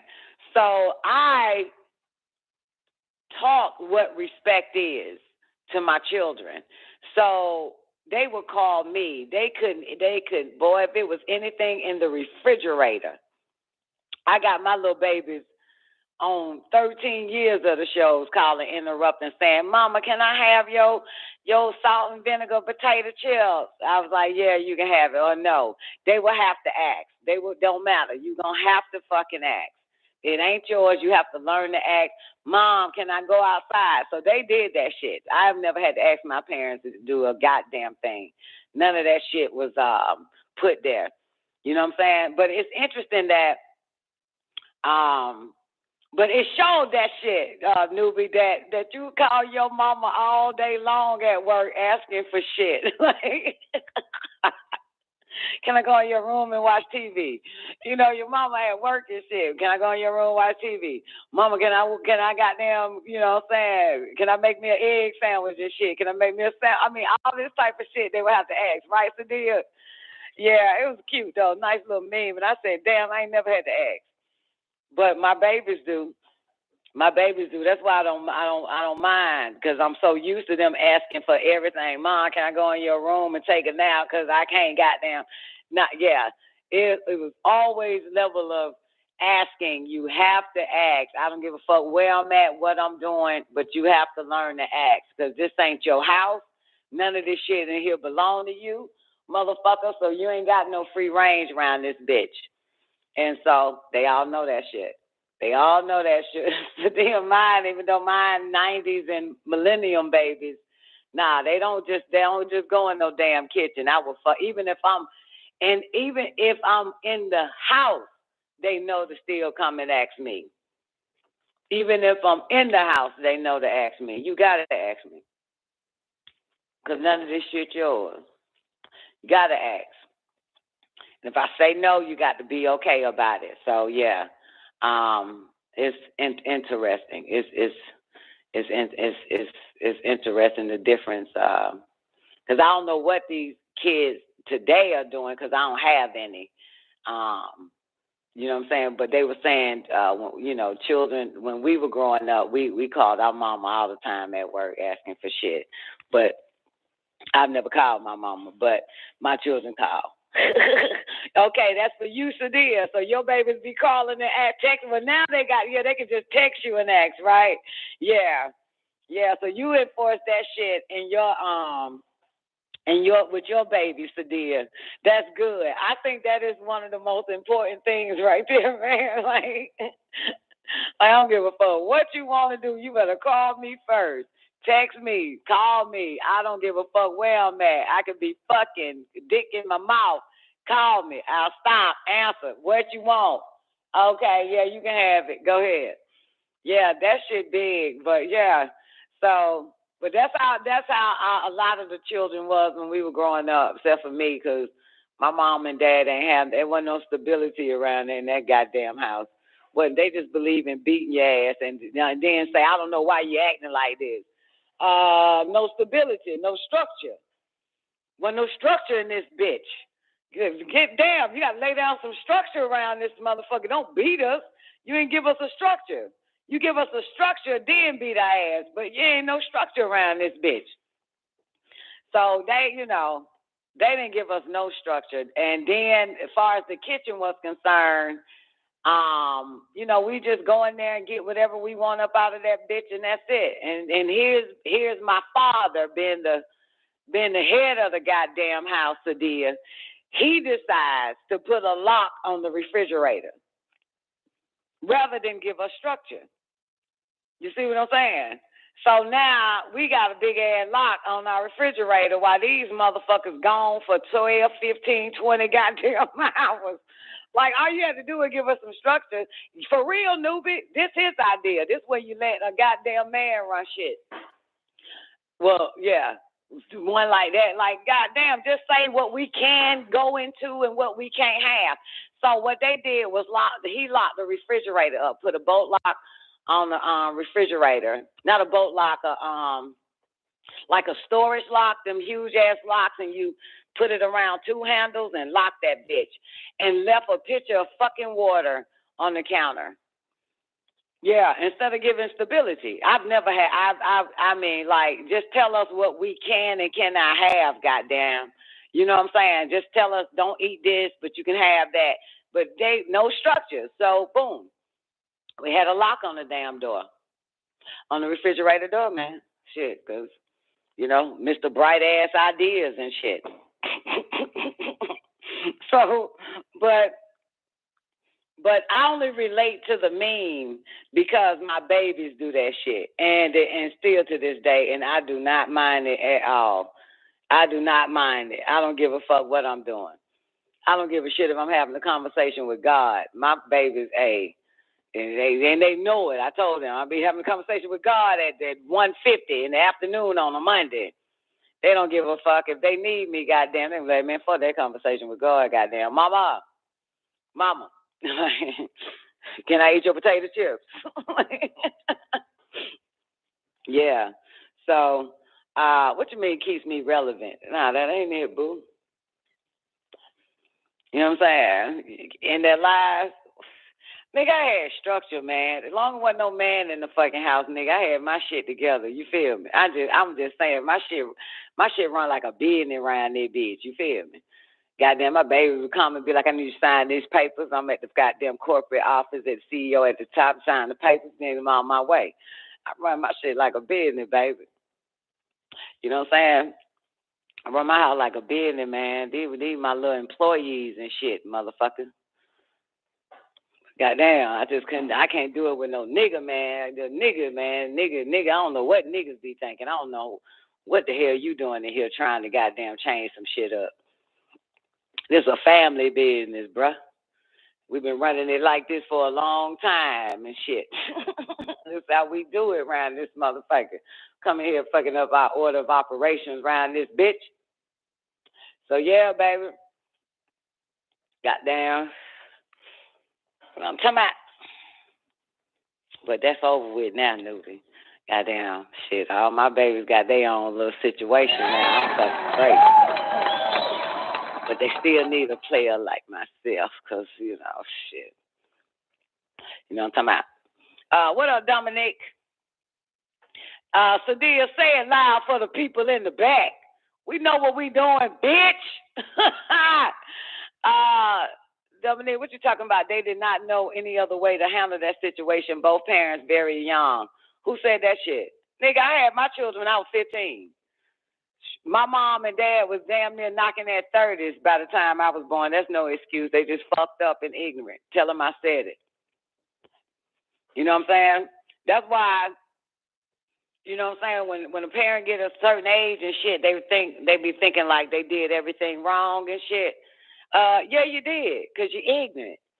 You're ignorant. Only ignorant motherfuckers do shit wrong, and you just string along the young and the innocent along with your ignorance. You just guessing.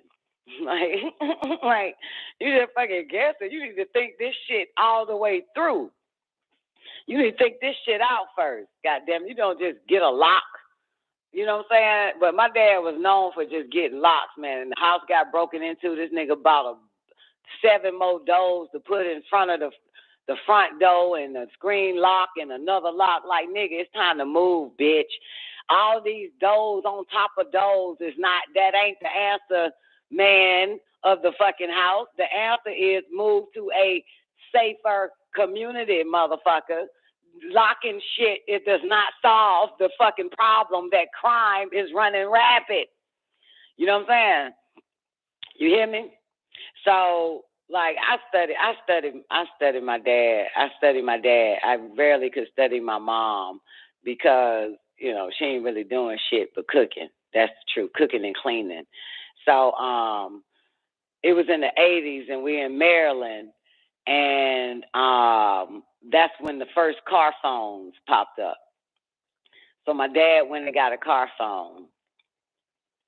And shit was nice and shit, you know, made us look like the richest niggas in the hood for like 1 week until a nigga broke in the car and stole the goddamn car phone. Got me, newbie? All right. So guess what this nigga does? This nigga... This nigga went and bought, what's the shit?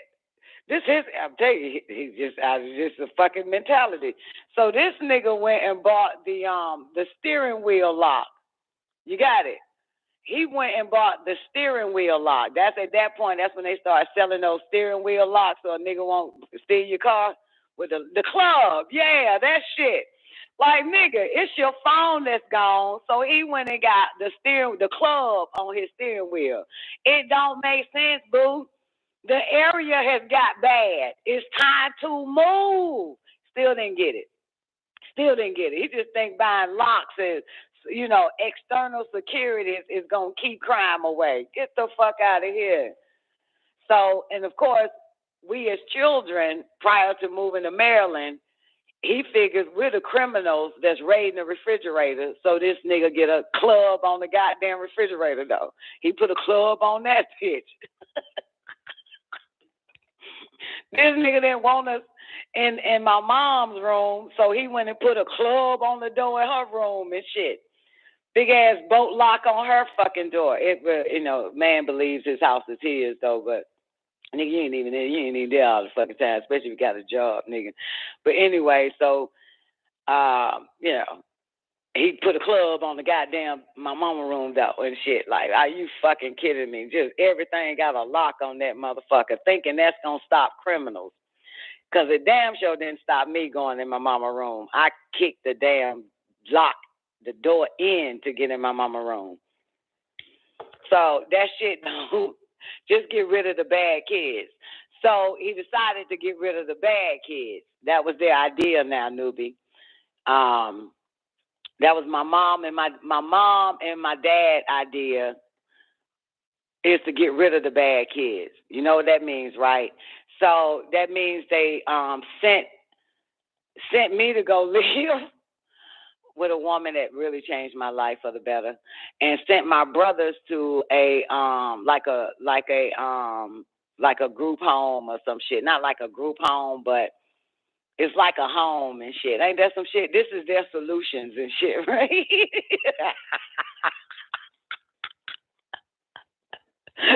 I told you, no structure.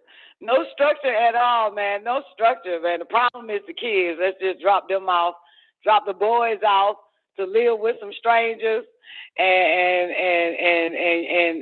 Brenda, your highly educated friend can keep tiring shit. Yeah. So this is their solutions. After he's tired of buying locks, tired of doing all this dumbass shit, keeping us out.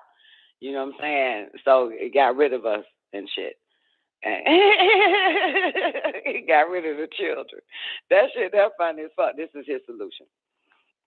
And my mom went and found a real nice spot for my brothers to stay and shit, man, in some all white home and shit, man. That shit was wild, man. Like, this is how they do this shit. This is what they say. This is how they do it. This is their structure, you know. So, anyways. So, like I said, I studied my dad, man. I just realized, man, god damn, nigga, yeah, I mean, beat our ass because we lack respect, but you don't show us what respect is. You know, you have to tell us what's respect. Like, you know, tell us that this is my room, me and your mama. Don't be going in that bitch when we leave. like, you know what I'm saying? Next thing we know, we just come home one day from school and it's a big ass padlock on her goddamn door. Like, what the fuck? Come home from school, it's a padlock on the goddamn refrigerator. What the fuck is this shit? Like, come on now. And of course, we tried to break that padlock, but we wasn't thinking as clear as we could to get the cutters to cut the lock. You know what I'm saying? You know how motherfuckers be cutting them storage locks. Yeah, so we didn't think to get a cutter and cut the goddamn lock that he put on the refrigerator. But, you know, it just taught us, man, you know, we just children of will. There's a will, there's a way. Ain't nothing can stop us, not even our parents. You know what I'm saying? Yeah, them bolt cutters. Yeah, we were thinking. We don't know shit about that, but we was trying to get that lock off that motherfucker. I tell you that much. Damn sure was. We were trying to get that lock out that refrigerator. So, but we became children of will. You know what I'm saying? Children of Yahweh. If there's a will, there's a Yahweh. That's what got us. You know what I'm saying? So I ain't gonna say it turned out bad or how their structure was, but it made us always think of a way, make a way out of no way. You know what I'm saying?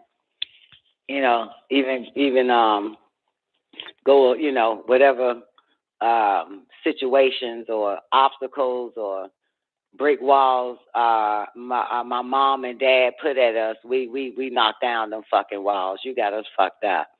We knocked down them walls. So yeah, they went to a home for bad kids. I had to go to this other lady's house that deal with bad kids, and but it made us who we are.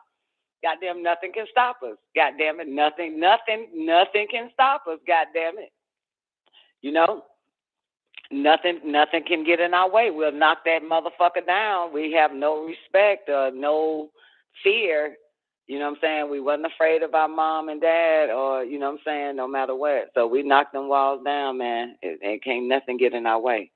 So that was kind of good, even though, you know, it was probably a headache for my mom and my dad, but shit, it really made us who we are, you know.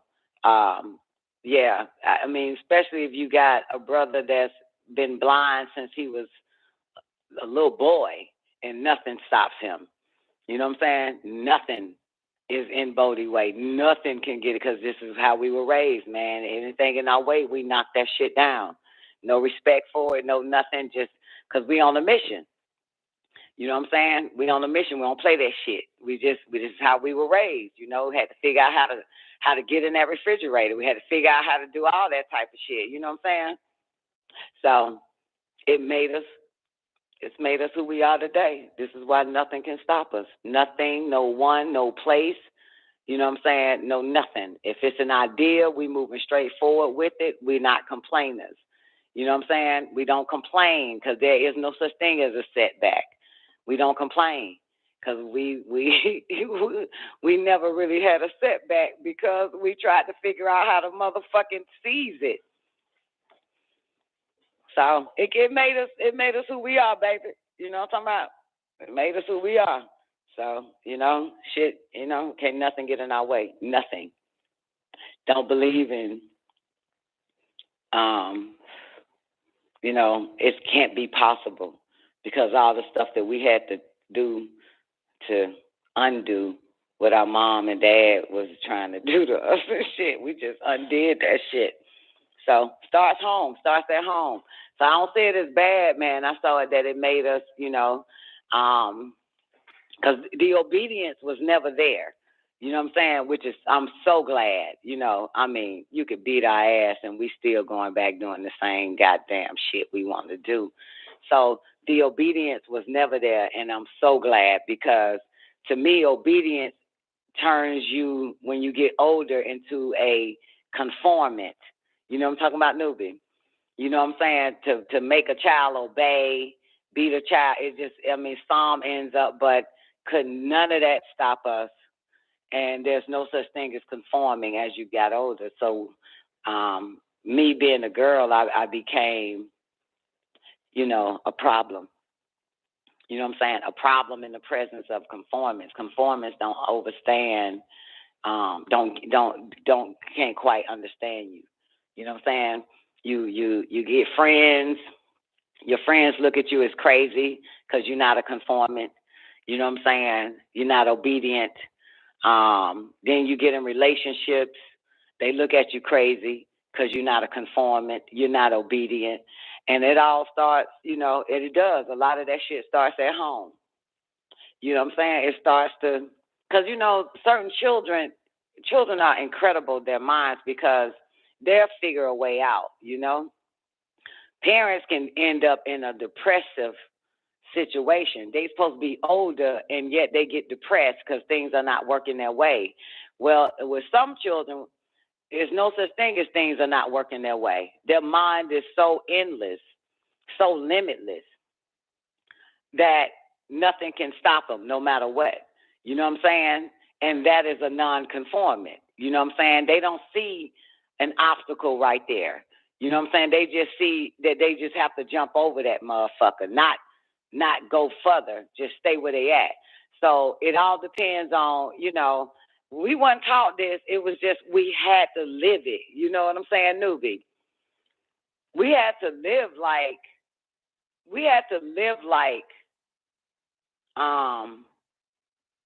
freedom. We literally had to live like freedom.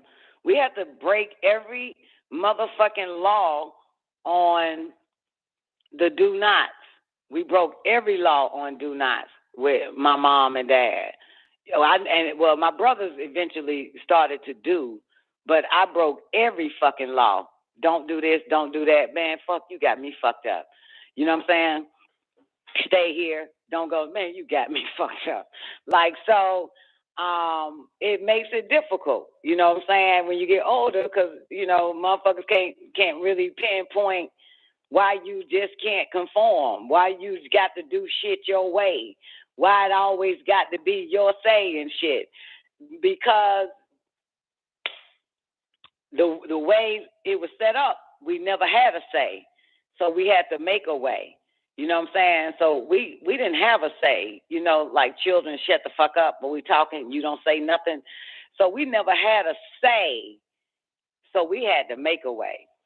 You know what I'm saying? Fuck all that talking. Glad that happened. That we couldn't talk. We couldn't explain ourselves. We couldn't say we were hungry, or you know what I'm saying. Oh, and then when they got the telephone, newbie, when they bought the telephone in the fucking house, they ended up taking the telephone and locking it up in their room. Ain't this some shit? So, of course, now we got to figure out how to make a way to get a fucking telephone. This shit here wild, though, you know? Oh, my dad been the head of the fucking household, man. His bright-ass ideas. And it made me unstoppable. That was the reason why I kicked in the fucking master bedroom door after he put 7 bolt locks on it, because I needed to get to that goddamn phone. You know what I'm saying? So I don't believe in opening the door. I kick that motherfucker down. So it's just like, it all depends on how you raise, man. I mean, you know, not how you raise, but how the household was, you know. And it's so interesting because when you think a house doesn't have structure, you know what I'm saying, looking in it, you're thinking, but you got to finish watching the goddamn movie. You know what I'm saying? You got to finish watching the goddamn movie on the outside looking in, you know? You got to finish watching the damn movie to find out how these kids turn out and shit. And honestly, with all the do's and locks and all that type of shit and what I can't do and all that other type of bullshit that was given to me, I didn't believe it. I didn't believe nothing my mother and father said. You know what I'm saying? And I didn't fear what the fuck they said. I didn't fear an ass whipping. I ain't fear on punishment. I ain't fear none of that shit. I'm going to do what I want to fucking do around this bitch. And fuck your do's and fuck your don'ts. So that's what made me what I am. And so that was a pretty good structure now that I think about it, because I just about seize every moment. You know what I'm saying? I'm not afraid to live. And you know what I'm saying? And I'm not afraid to die. You know what I'm saying? And life is for those that are not afraid to die, baby.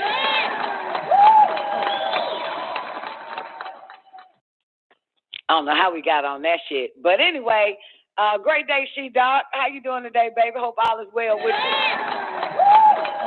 Man, I got some sad fucking news, man. Damn, it's sad. Regina King's son passed at 26 years old, man. This shit here kind of fucked me up today. By suicide, they say, man. This is so fucked up. Yeah, her son, Alexander, Ian, ain't that how you pronounce it, Ian? Yeah, he died by suicide just a few days after his 26th birthday. And Regina says, our family is devastated at the deepest level by the loss of Ian. He is such a bright light who cares so deeply about the happiness of others. Our family asks for consideration, Our family asks for respectful consideration during this private time. That's real fucked up. Yeah, that shit there did something to me. He worked as a DJ. You know what I'm saying? He is the actress' son by her ex-husband. He was a record producer, her ex-husband. I didn't know that shit. They divorced in 2007. But I remember seeing a video of her from years ago, and she was outside in her yard, and she was talking about something, and her son was right there. I didn't even know she had a son, but that's when I first knew, you know what I'm saying, how much she loved him and all that type of shit. And, you know, and that's her buddy, best friend and everything like that. But, yeah, man, this shit here is kind of fucked up. But following her divorce, she gave up dating men. And Regina King devoted herself to raising her son as a single mother.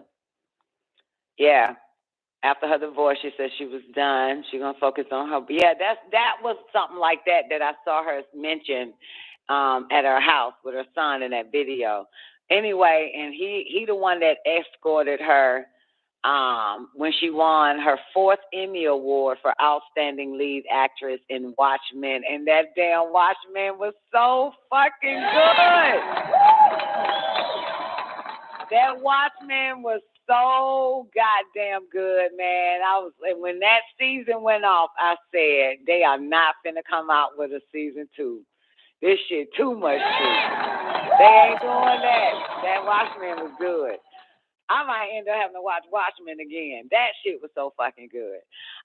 He posted a tribute to his mom on Instagram on her 50th birthday, which was January the 15th, 2021. And he said something like, to have you as my mother is the greatest gift I could ask for. To be all that you are while always having the time to be there, love and support me unconditionally is truly remarkable. The whole Marvel universe ain't got shit on you, Ma. You the real superhero. Love you, Mom. This day and every day. Your day. Oh, man. Man, I'm a little teary-eyed around this bitch, man. Yeah, I heard about that, Nick. They said the little boy made the whole thing up. Yeah, I saw that. Yeah, I did see that, and he is kind of, talk about that in a minute. But yeah, man, this shit here is so fucked up, man. According to people, mother and son were so close they had matching tattoos with the words written in Aramic Hebrew, unconditional love. Damn, man, it is crazy. Oh, man, and I hate to ask this question because I ain't finna get no answer. Why would he kill himself? Why will he kill himself, though, newbie? Damn. Oh, I feel so bad for Regina right now. Why would he kill himself? Yeah. Damn, that's sad. I didn't know she was married to Malcolm Jamal Warner. I didn't know that. I didn't know that. But I know she hurt real bad right now. She is not going to get over that. It was suicide. Ain't no maybe. Well, they said suicide, Doc. So ain't no maybe, Doc, on the suicide. They said he killed himself. You know what I'm saying? So, sometimes you fuck around and forget about your mother, man. You know what I'm saying? Like, all you think about is something else and it makes you want to kill yourself. Because I used to be very suicidal. And every suicide attempt that I attempted, I totally forgot about my children. So we tend to forget about the motherfucker, the one that who truly loves us. You know what I'm saying? Come on in, peace and blessings. How you doing today, baby? Peace and blessings. Peace and blessings. How you doing, beautiful? Great day, babe. I was thinking about you, last night, this morning. Oh, that's what's up. That's what's up. Hey, this thing with Regina King kind of fucked me up a little bit too, man, because was really like the sister, man, great actress, and my brother committed suicide. You know what I'm saying, and that kind of fucked me up. Oh shit! You had to relive it again, didn't it? Had to relive it again, man. And in the early, I think it was like 1990 something. And it was my big brother, man. We lived together in Houston. Motherfucker was going through some bullshit, man, with his ex-wife, trying to see his kids, and just a whole bunch of shit, man. He took a selfish way out, man, and came home. He had put himself inside his car and kept the engine going in the garage and shit. And I found him. I just thought he was asleep. Oh shit! You had to find him. I found him. That's still hunting. Does that still hunt you? Yeah, it fucks me up every now and then. Yeah, you know. And his kids are all grown now. Remember that picture I sent you of this tall, beautiful, light-skinned chick, with long hair and stuff? That's his daughter. Wow. Yeah, his daughter. Yeah, his daughter got kids now. So they asked me about their dad, how, because they were young when he did that shit. So now he's gone and they just have pictures of memories and shit like that. So it's like a real selfish shit that you can do, man. So I was mad and confused and fucked up all at the same time. How old were you? I think I was like 19. Damn. Yeah, I was 19, man. We had a big house in Houston, and he was making good money. I was making good money, and we was just living a good life, man. And this motherfucker went did some shit like that, man. It fucked us up, man. In the Muslim religion, they frown against that shit, man. That's in the a what? no-no. In the Islamic, religion. Okay. And he was a Muslim?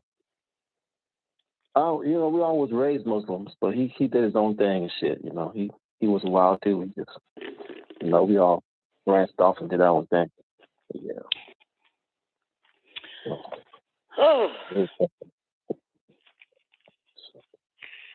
Deb Atney's son committed suicide. Waka Flocka mama. Yeah. Yeah, and so that's probably why, at one point in her life, like a couple of years ago, I think it might have been 3-4 years ago or 5 that he committed suicide. But after that, she went on like she have a nonprofit dealing with how blacks suffer from mental illness and all that other type of stuff. You know what I'm saying? Yeah. She was calling it suffer from mental health, and I was pissed at her. I said, so you don't suffer from health, you suffer from illness. Like, stop calling it mental health problem. No, mental illness. God damn it. That's an oxymoron right there, That's like a fat, skinny man. That shit don't make any sense. You're right. Yeah. It's hard. It's sad, man. It's sad. And you said that he was making good money and all that type of shit. Yeah. So what did it? Did you ever try to figure it out? Did he come to you? I don't think they can come. Did he come to you?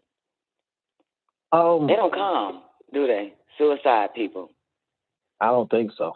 My mom comes to me. They don't get a chance to come. They don't get a chance to come. People. Yeah, they don't. Yeah. The ancestors turn their back on that shit, man. They shut you down. But yeah, my mom, she comes to me, stuff like that. But his wife was playing games with his kids, and you ain't gonna let you see your kids. And then he went by the house, and he had a gun. He shot the gun up in the air, and then he was, supposed to. Just a lot of stupid shit was going on, and it's just a fucked up thing he did, man. So maybe the wife knew a little bit more than what you knew as your brother then. That he was crazy and he needed help first. You know what I'm saying? Before he could, see them babies or something. If he went and shot the gun at the house and stuff. You know what I'm saying? She knew that he was a little danger to himself and intimidate her. Yeah, man, I just wish he would have, talked to me, because we were close, man. It's fucked up. He went out like that, man. Fucked up the whole family and shit. I know it had to, man. Did you at any point in your life that you blame, his daughter, the mother, the wife? Did you feel like she might have had a hand and drew him to end his life? I was upset with how she played games with the children, but I still gave him all the blame because he decided to take his own life. You know what I'm saying? It was a punk way out, man. I was just so disappointed and upset with him. Coming from a strong family, coming from a strong father. And we have a lot of brothers and sisters. My dad had like 17, 18 kids. Why would you do this? Fucked up my mom. And why would you do this, man? I was really upset with him. We were so close. We had house and cars and motorcycles, and we had a lot of shit. Just him and I. We were close. Oh shit! So your love for motorcycles, then I'm thinking that shit started when goddamn with Fraser Movers. You had it back then. Back then. And you wanted it again. Yes, so ma'am. Look, when you got your motorcycle, that first one, did you think about your brother? Do you think about your brother like where you are now in life? Like this nigga supposed to be here with you? Let me tell you this. Supposed to be riding with you and shit? Listen, baby, he turned me on to motorcycles. He would ride motorcycles back in the islands.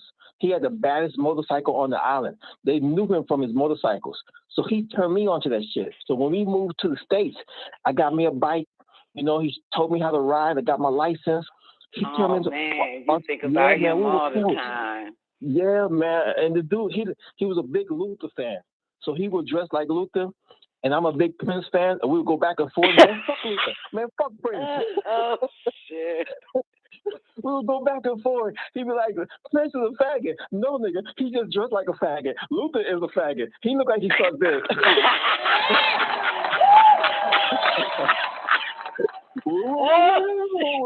Nigga, he's gay as fuck. Fuck Luther. Yeah, man, that was my dude, man. That was my dude, man. Yeah. So when you ride now, like you from when you first got your bike, you was thinking about him and shit. Like your new bike, your bike. Yes. Think about it. Yes, especially the bike I have now. He would have been like really happy and pleased. I got a big boy Holly now. Don't you get mad? Like, you supposed to be you supposed to be right here. Let me know you happy. Let me know this shit. Yeah.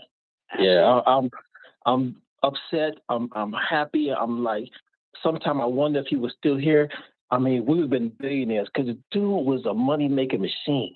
You know what I'm saying? He never worked for anybody. He had these little side hustle jobs, and everything he touched turned to gold, man.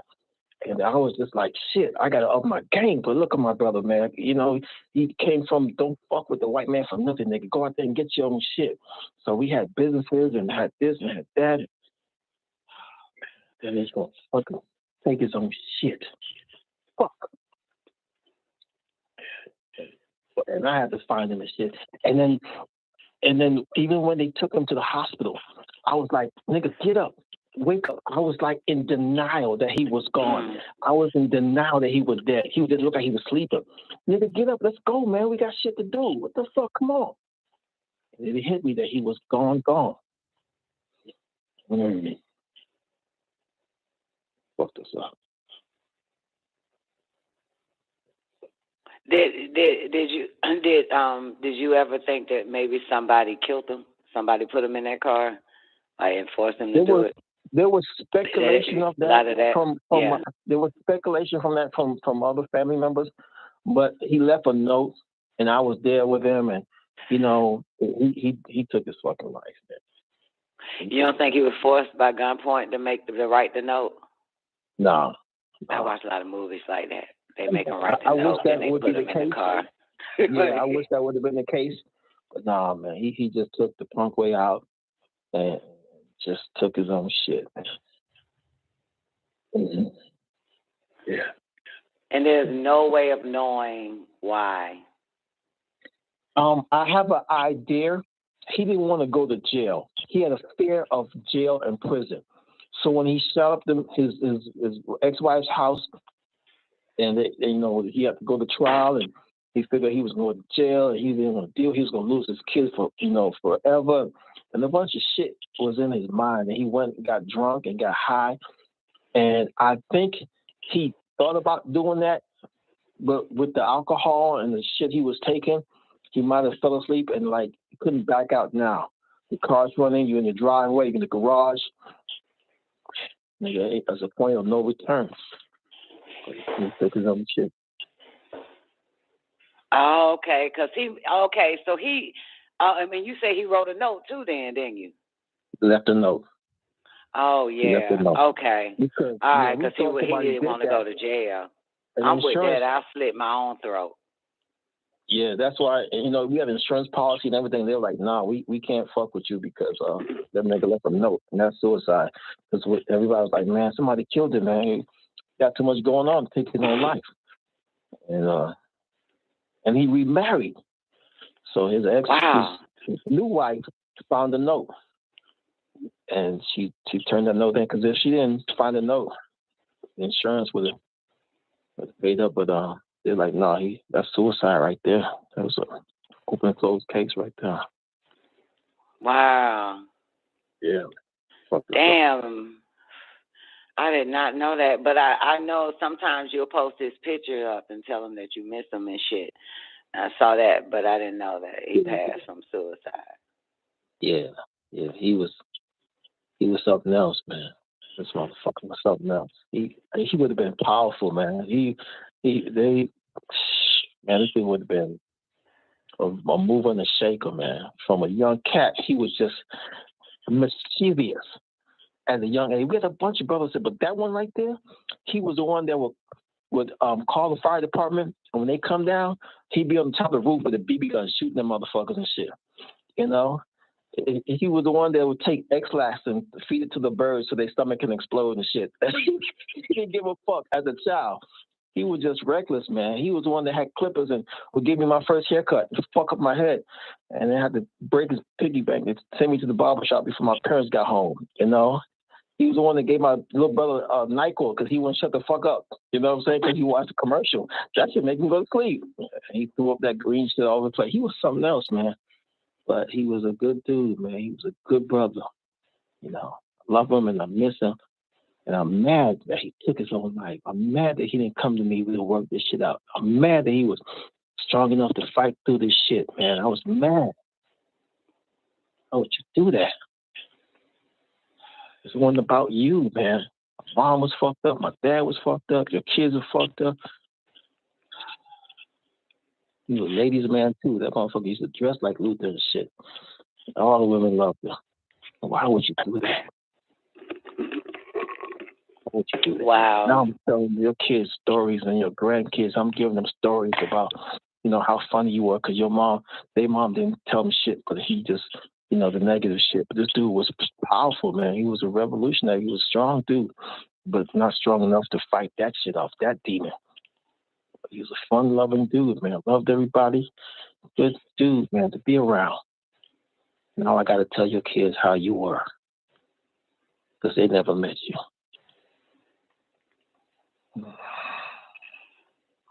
Wow. Fucked up his son, too. His boy looked just like him. He got on drugs and shit. They fucked him up. He's just not getting his shit back together. How's the son now? How's he doing or how old is he? How's he doing now?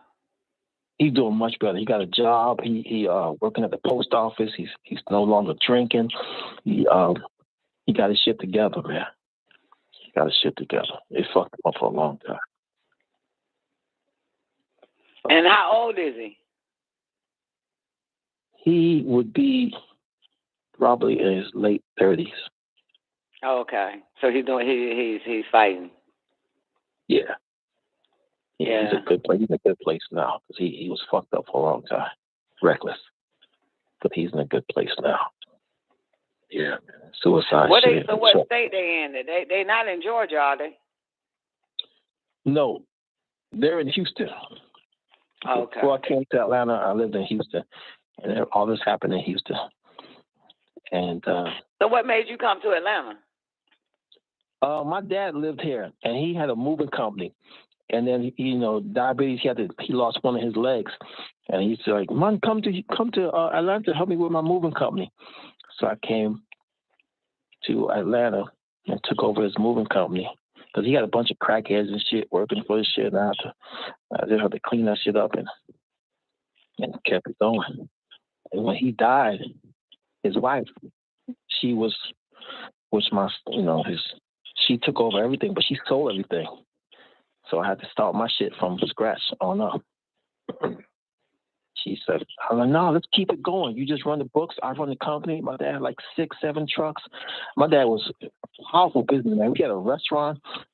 a moving company, a flea market, and a clothing store, and she sold all that shit, man. In 2 years, she was broke. Y'all motherfucking immigrants, man. Y'all immigrants come over here and goddamn come up, don't you? Niggas been over here since slavery. Ain't got a pot to piss in the winter, throw it up. Hey, that's from the teachers of Uncle Elijah Muhammad, man. You know what I'm saying? that was, don't work for no white man. What's interesting is, though, how does a Jamaican follow Honorable Elijah Muhammad from what's that place y'all at, Jamaica? I mean, how the fuck this shit all happened, man? Like, god damn. Niggas in America when they're touching Honorable Elijah Muhammad, man. They was following the fake ass Freedom March with Martin. Yep. Yeah, my dad was touched by Elijah, man, and never looked back, man. He was that's powerful. Grateful. Yeah. That's the best thing a leader can do. You understand? Is to electrify and get their the people. I don't believe in congregations of followers. Get them to be business minded, not religious minded. That's right. Yeah. That's right. That's the leave best you in a better a leader place. can do. Yeah. Leave you in a better place than I found you. You know what I'm saying? That you tapped into that God that's in you. That you tapped into that God that's in you. Now you ain't asking nobody for nothing. You commanding shit. You speaking shit into existence. You walking with power and authority, man. My father he walked in the room, motherfucker was like, you feel that energy. You know, he's just a powerful man. He only got the part of doing for self and kind. He forgot about how to eat to live. Got that right. He didn't want that book Elijah put out. He wanted a money book. How to get this thing popping. He missed that eat to live. Cool with that too. He get that. He had his wife that would feed him a bunch of bullshit, man, and he just was chasing that money, wasn't eating right. You know what? I was saying the same thing. I was striving to express that to my dad regarding my mother. You know what I'm saying? I was trying to convey that, man. Convey that shit right there. These they love to cook, but they don't have the knowledge of ingredients or, you know what I'm saying, the nutrients of what they're making. You know what I'm saying? Right. They lack that shit. That's you know, a man gonna eat whatever you cook. Yeah, but look at the second generation. You know, look at you and I. You know, our thing is taking care of the body, taking care of the temple. You know what I'm saying? And still getting that paper, but still making sure that body and that temple is made whole. Yeah, that's true. That's true, which is why I don't cook. Which is why Doc look like a Somalian now.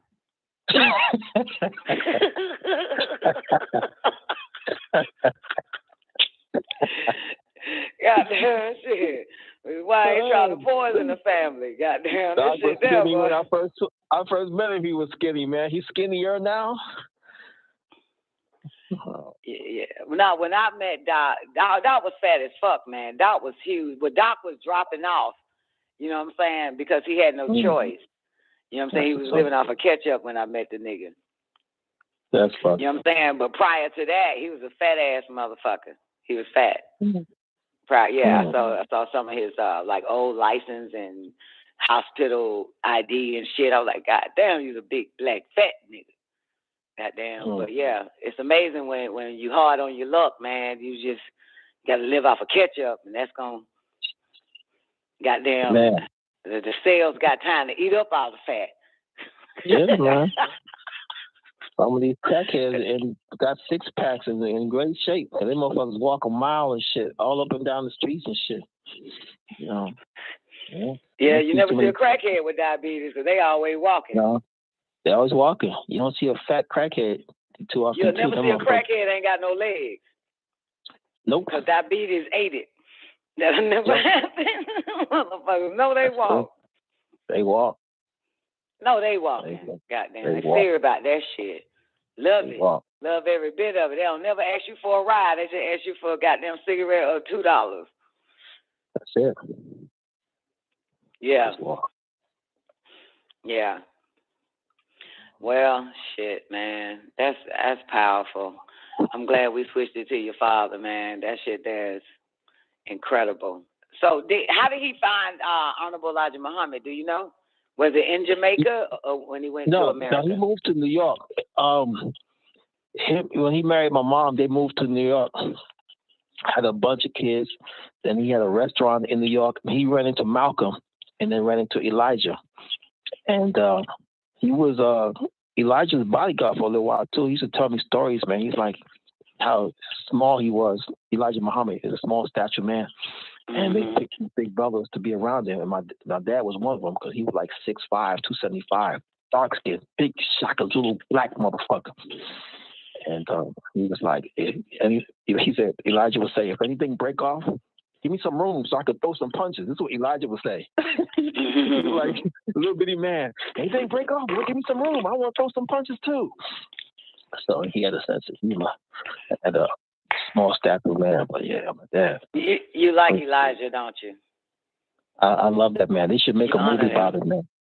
They should make a movie. It's coming. Did you see the post I posted? I don't know how true it is, but fuck it. It needs to be true. Let me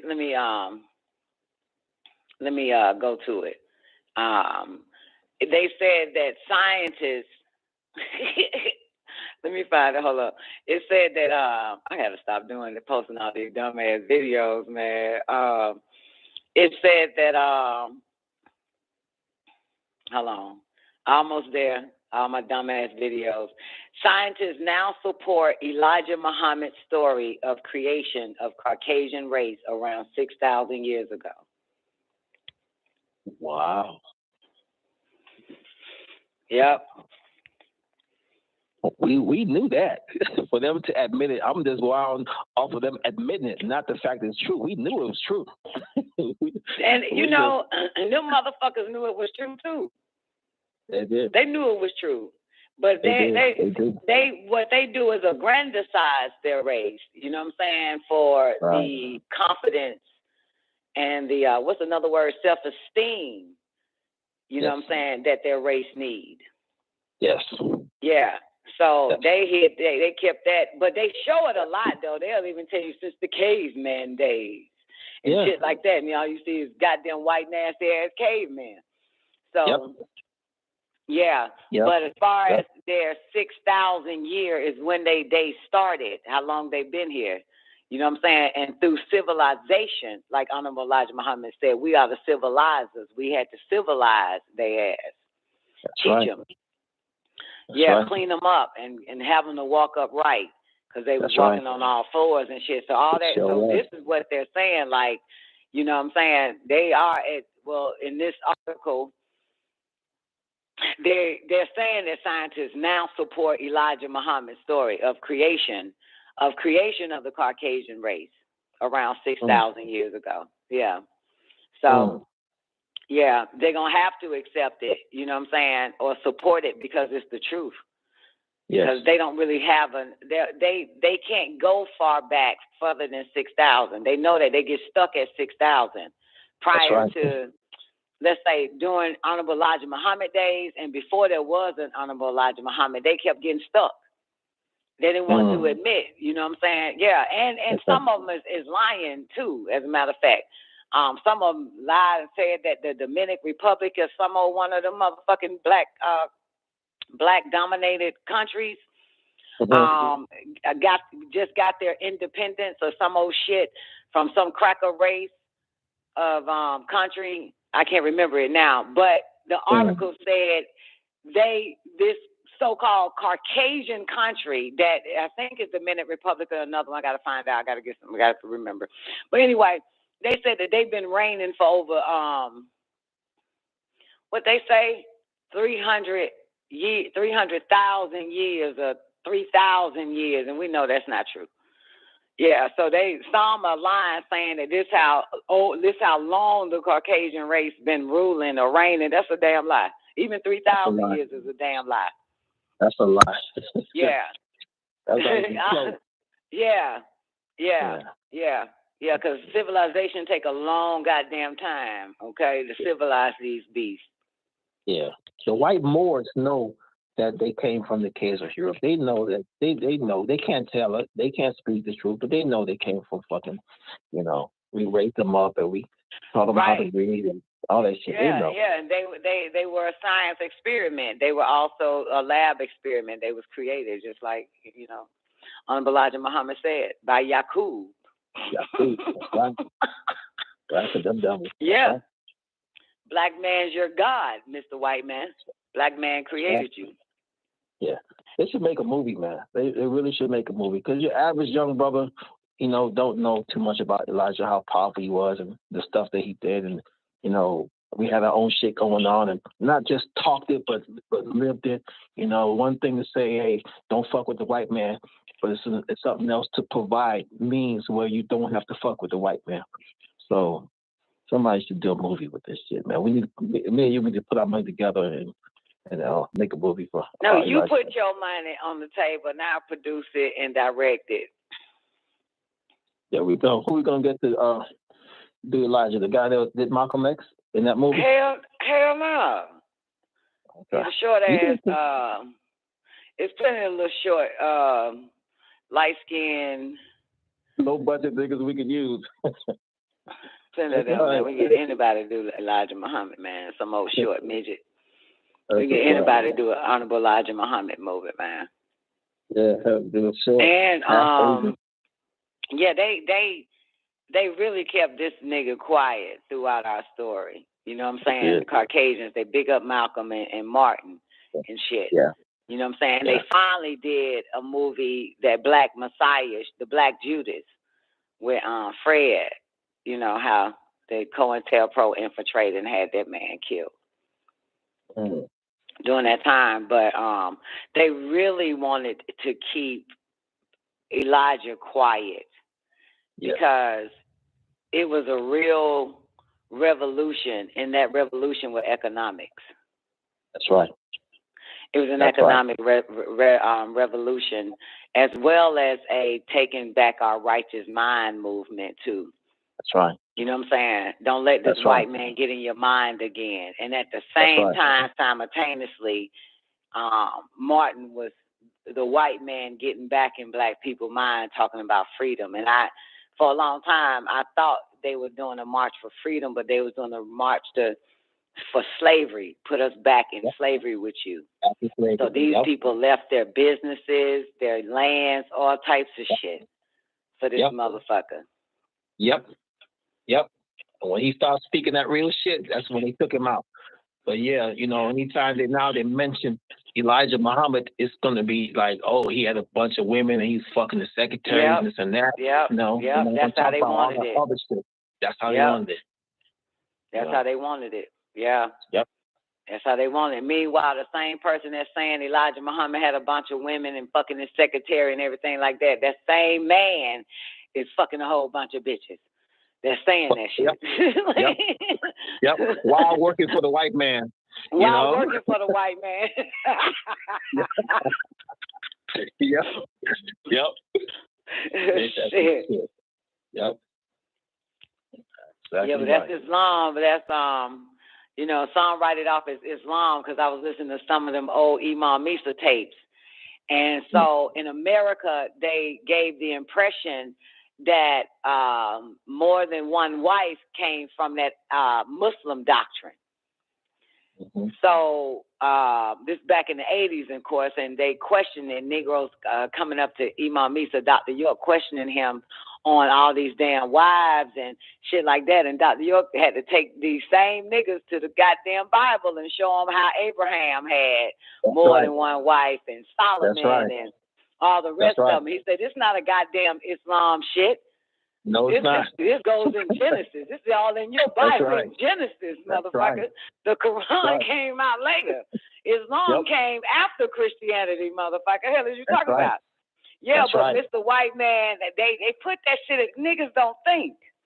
They don't think. And if they didn't think back then, they ain't thinking right now. That's right. That's absolutely right. Yeah, so they use that lot of wife shit because that's the penis envy Mr. Whitey had on Elijah Muhammad, and all the rest of them. Yep. Just so that niggas could stay away from them and get with, what's his name, Martin. Because Martin only had Coretta. But little do these niggas know, Martin also had a whole bunch of prostitutes. Hell yeah, and fucking white girls and all that kind of shit. Yeah. Well, yeah. They're going to keep on the low. Yeah. Yeah, they just did not want niggas in Al-Islam because then they will have to learn Arabic and understand that Bible or the words of man was lying. Once you learn that Arabic, that's it. Yep. You'll find out that Bible is redacted.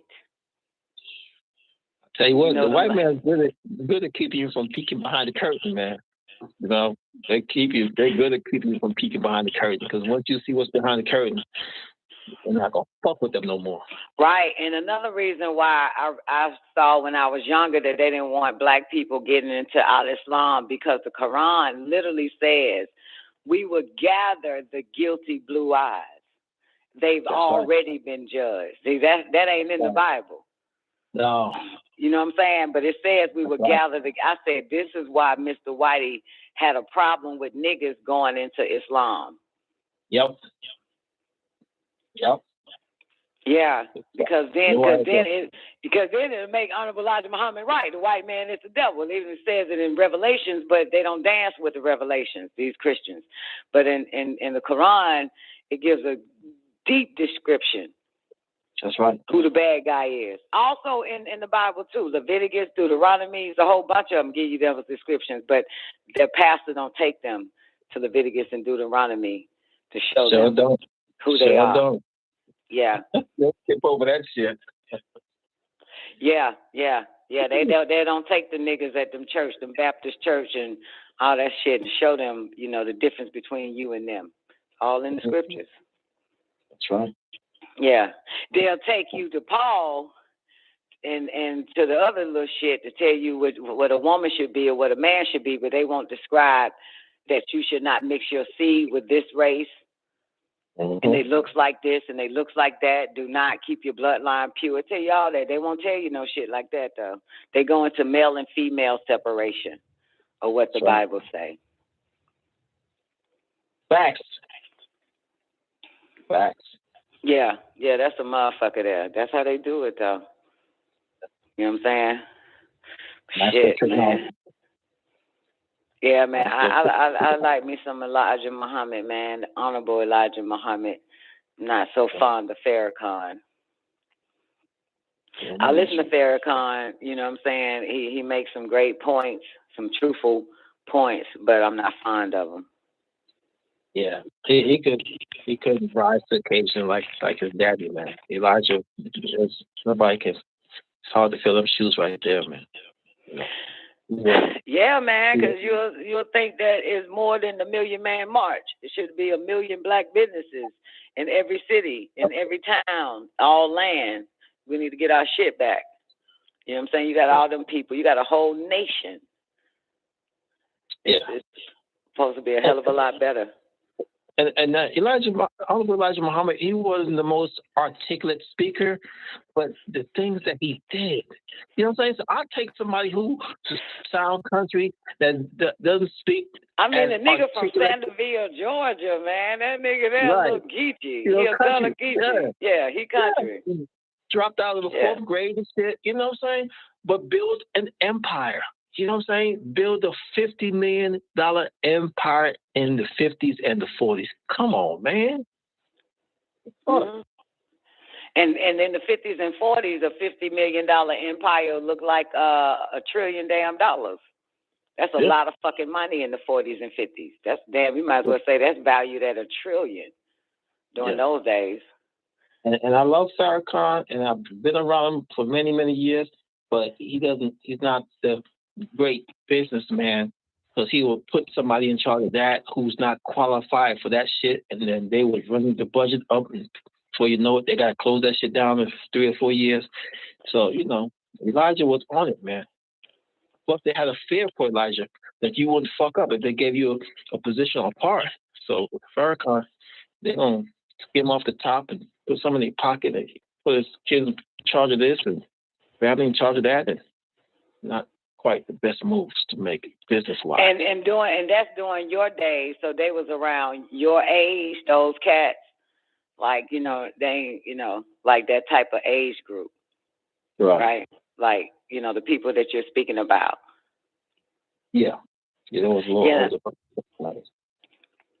Yeah, a little older, but they probably came from, a world full of schemers and scammers and shit, and wanted to get their shit better, but they still had a lot of disagreeable in them, skimming at the top and all that. That's the same shit with what happened with Dr. Yorko's situation when it came to the businesses and everything like that, putting people who are not qualified, so to speak, and fucking up a lot of shit. But I think, hell, even I was watching Candace Owens and what's that guy named? Donald Trump, little sit down chat, and Donald Trump was saying the same goddamn thing about his administration. You know what I'm saying? He was like, he was just giving unqualified people positions. Yeah, he was saying that they was fucking it up and this, that, and the third, wah. But that's that's kind of natural. That is kind of natural. That's like natural because you were cracking jokes about like Donald was saying, "Hey, who want a fucking job?" and just throwing people in positions, and that's kind of true. Was doing that Bruce the Million shit. Yeah. Hired on the spot and shit. No experience. Hey, Vince McMahon, he gave his wife a position because she donated $50 million. You know what I'm saying? She has a position in a high cabinet that she never fucking done before. But hey, she donated. She's a Republican. Hey, you got the fucking job, bitch. Work it out. Hands-on experience. So yeah, he did a lot of that shit. Pretty much, yeah. A lot of them do that shit. I prefer those that don't have the experience, because that's how you get it. I mean, I do. I mean, if you got the experience and you fucking up, you were sent to strictly sabotage, motherfucker. I don't get that shit. That's so true, because I prefer someone who does not have experience for my company, because I can teach them my way. When I used to use guys that come from other contractors, they set on doing it their way. And they fucking sting us up. They don't care. They run in with the furniture. They scratch up the walls. They don't give a fuck. They just want to get through. But if I find someone they new to this shit, then I can say, all right, this is how we do it. And they come up doing it the way I want to do it. Yeah, they'll learn your method. Yeah. Yes, ma'am. Yes, ma'am. They'll learn your way. Hell yeah. Yep. Yeah. And they're a hell of a lot more sincere about it too. Yeah. Absolutely. Yeah. So you can tell there's a difference, right? Big time difference. Yeah. Big time. More loyal, more disciplined. The motherfuckers who come in there think they know what they're doing, call them, where's my truck? They motherfucker got my truck in Alabama doing some other bullshit. So how's the company going so far? Oh man, it's going good. I'm trying to get some vans and do some Amazon shit too. Because I want to get about 3 vans and get a contract with Amazon. That way I can hire some sisters to just drop off some packages and not have to fuck this heavy furniture. So I want to do what I'm doing with Rooms to Go as a contractor and flip it to Amazon. Still keep Rooms to Go, but I want to expand with about 3 or 4 vans with Amazon. So I'm going through the qualifications, what I need to come out the gate with 3 vans to become an Amazon contractor and just bust open. That's good. Talmuz was on Holy Tablets one night, and he was saying that you were doing a lot of Rooms to Go, and only you knew how to put the furnitures together and stuff like that. Mm-hmm. And he didn't know how to do that. And so Zena jumped on him saying that's the point. You were supposed to learn. You're supposed to learn. Supposed to learn how to do all of that. He gave a whole hour about your ass. He gave a whole hour on a Holy Tablet show. Probably 2 hours about you. Yeah. Why you didn't call me so I can listen? What do you say? Oh, it was overtime by this time, probably 3, 4 in the goddamn morning. Yeah. He was entertaining though, man. He was very entertaining. We had fun, man, because he loved him some dog, man. That's all. I'm like, bro, pay attention. Let's knock this stop out, man. He was like, man, fuck that. He would just that's all he talk about was you and the Holy Tablet and Dr. York, and he was all in, man. Fuck everything else. It was funny. It was very entertaining. He said that your shit wasn't consistent. That's what he was saying on the show. And then he tried to blame me and shit. And I'm like, whoa, what the fuck? Yeah, like I lied to him. He said that your you know, that you shit, goddamn, Zena, help me out. He was saying something like, you know, I really wasn't keeping it in my head, but he was saying something like your company wasn't consistent or didn't have structure or some shit like that. Okay, I know what you mean, because I didn't use them like 6 or 7 days a week like I did my normal guys. Yeah, because I was paying them. He said that. Just to talk to me and shit like that. So, you know, then I was like, I'm paying him just to hang out because he wasn't gravitating toward the job. You know, he get on there, we just shoot the shit and talk and then go have lunch and then, you know, I get him an Uber and this and that. So he was entertaining, but he wasn't helping me financially. You know what I'm saying? When it was time to focus on let's do the work. You know, we got a long drive or we finish for the day, okay, we can chop it up. But if we out there to work, then you got to put in the work. Because I got brothers on the side that want to work. They jump off the truck running with the stuff. And then you just hanging around and hanging out and just chilling.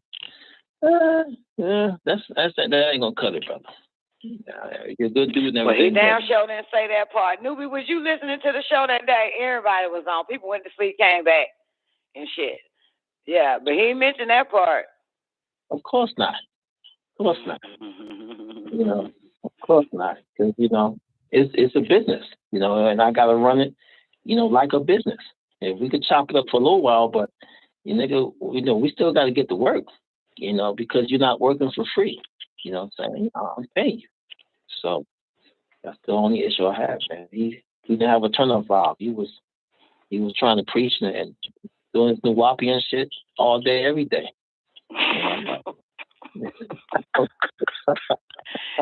That is not my fault. I just want to put on record.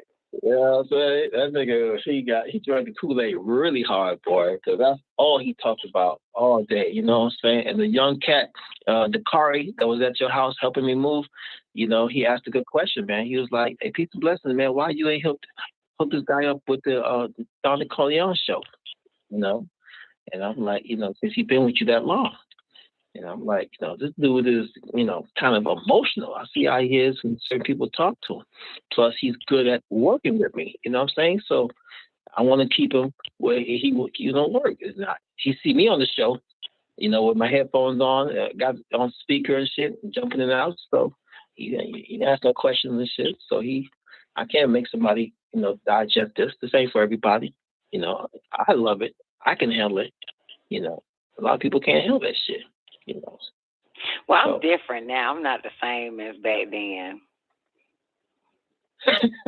Really? Yeah. I've changed. I'm not the same no more. I listen to like the first hour be playing the younger Don, man. Yeah, I'm not her anymore. The younger Don, boy. Woo-wee, boy. You were like Paul in the Bible. You were just chopping off fucking heads, man. You were just chopping off heads, you know, but still dropping knowledge. And I would tell people, man, don't listen to how she's saying it. Listen to what she's saying. You know, you can't dispute that. If you get past all the cussing and screaming and hollering, listen to what the fuck she's saying. Can't nobody get past the cussing, screaming, and hollering. Who the fuck 90 seconds. Somebody who's listening to the nuggets. It's hard. That takes discipline. Yeah, but shit. Yeah, but you know, it's what it is, man. Oh shit, I love it. Thank you, babe. I'm trying to find this video of this black man and this black woman having 60 a seconds. conversation, and I didn't hear it all the way because I was busy, but I shared it, and I don't see it on my page. So I'm trying to find the video. It was in regards to a woman being single and independent, and the nigga said, well, does she plan on having children? Oh, we about to go into overtime. Okay. And we're in overtime, y'all. Does she plan on having children? And the woman says, yeah. He said, well, she can't be independent and make money once she have children. Some shit. I'm trying to find this shit. I want y'all to hear it, man. I just don't remember where it's at. I thought it was on my page, man. 10 seconds. Yeah, I want y'all to hear this conversation, but for some reason I can't find it. I was getting goddamn comments on it for a minute, and I don't know where it's at. So, Peace and Blessings said that him and his wife gonna start flying planes. Now his wife got a motorcycle. His wife got a motorcycle, man. This shit, wow. And they said next. Yo, I laugh every time. Say it again. Yeah, I want to start flying planes, man. That shit makes sense, man. That shit makes sense, you know. I saw a picture of John Travolta house, man. That nigga got one of those huge jumbo planes and shit right there. Man, one my ass. That nigga got an airline in his his fucking yard.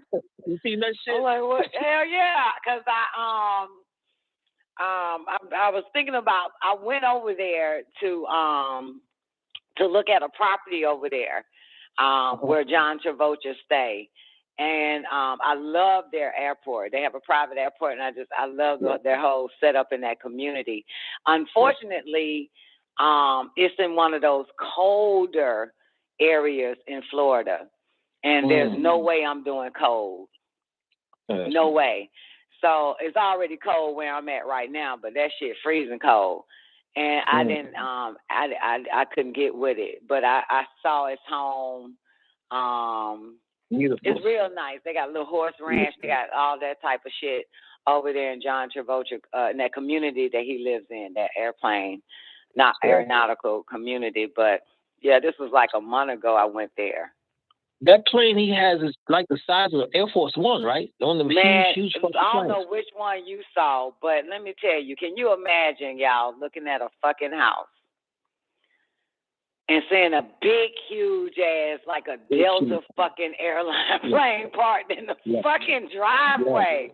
The driveway. This motherfucker here. Walk to his front door. Yes. That shit was, I said, this nigga got a fucking airline. The commercial fucking, is huge. Yes.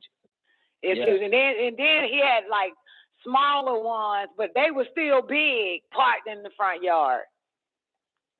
Wow. Parked in the front fucking yard, yo. I was like, ain't no way in hell. Just park, just pull up. Nigga, just pull up. Yeah, then you see some cars somewhere spread it out and shit in this yard, in this driveway, but all them planes are just like, God damn. That's when you know that a person has a love of flying, you know, and unlimited cash.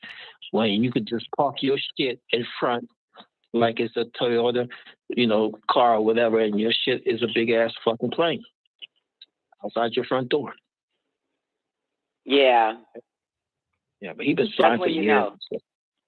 Huh? Yeah. He's been flying for years.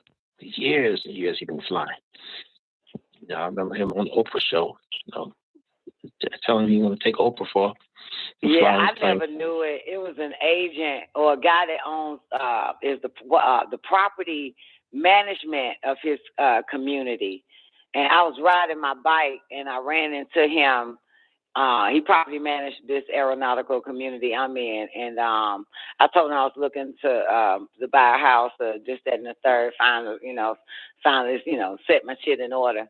And he told me about, I can't think of the name of the fucking shit because I looked at a few community that he stays in, and then we went up that Saturday to look at a home that was for sale, but I'm not interested And a home for sale, I'm interested in building a home, but I didn't like the community regardless, the one he lives in. Yeah, I didn't like it.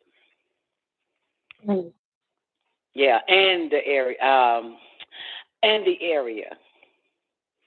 You know what I'm saying? Yeah, right. I didn't like the area. I didn't like the complex or whatever the fuck you call it, and I didn't like the city. So I was like, no fucking way. I don't give a fuck if Jesus and goddamn, what's that guy name we talking about? I totally forgot. John Travolta. I don't give a fuck. I don't give a shit. It's not. Don't like it. Yeah. Yeah. Yeah, you gotta like that shit. Yeah. I couldn't. So we went to a few more in Florida. Florida popping them up now. These aeronautical community. It's a lot, but them. So the best aeronautical community is the one I live in. And what makes it the best, because we have access to all the waters and restaurants and all types of shit, parks and boardwalks and shit like that. So the one where like John Travolta at ain't shit there, nothing. No access to a goddamn thing. You better have your own shelf or some shit. I don't know. You better build your beach in your back fucking yard. Yeah, it's nothing. Like, I guess that's good for him, you know what I'm saying? Because he's a celebrity. He don't want people fucking with him and shit. Well, interesting thing, because I was thinking, like, why would he choose that fucking area, you know?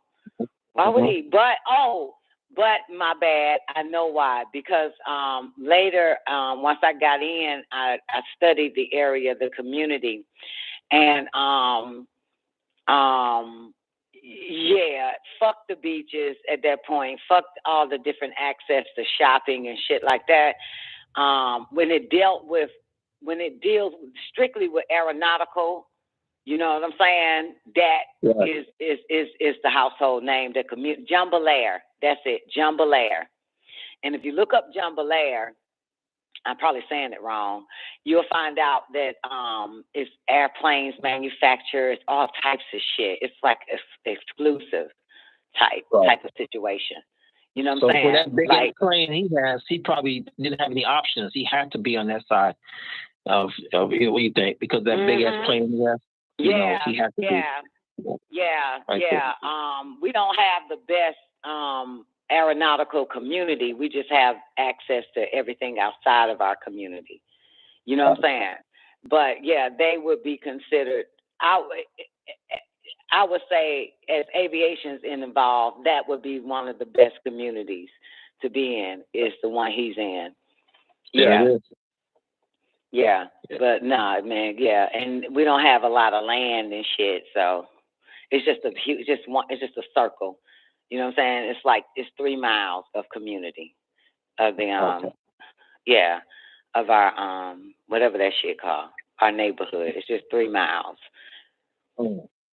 Yeah, so ain't a lot of land, few little small plots of land, but yeah, for a nigga like that, you need to be in Jambalaya. You get you about 20 acres, 30 acres, boom, get your horse ranch plus all your big ass huge fucking planes, park them outside. You still have hell of a lot of space for a hell of a lot more shit to do. And the airport and runway is fucking gorgeous. It is. I can't front. Yeah. The private airport is beautiful. Yeah. That's how you live. And they got a horse ranch. They got all types of shit. It's big enough for your planes and your horse stables. All types of shit in that community. Wow. Yeah. He chose right. I would have just probably adapted, but I can't adapt to weather, man. Oh my God. Yeah, it's cold already where the fuck I'm at. So I got the heat blasted now. But to be out there, to be upper north, like north inland, some shit, I know it get cold over there. I know it probably dropped to 20. Yeah, but, it is a good spot because airplane performance fly so much better in cold air. So I know they flying a lot. Really? Wow. Yeah. Airplane performance a lot better in cold air, baby. Yeah, like you learn with aviation. I'll be glad. Okay, that's good. I'll be glad when you get into it. You and my lady, I get in there. Well, yeah, be able to fly to the islands and shit, you know. And shit, I want to fly one of the seaplanes that land in the sea, like in the islands. We got seaplanes. They take off in the ocean and land in the ocean. Yeah, I love those too. Yeah. Yeah, I'm gonna get my instrument rating for one on that particular plane too, because you can't.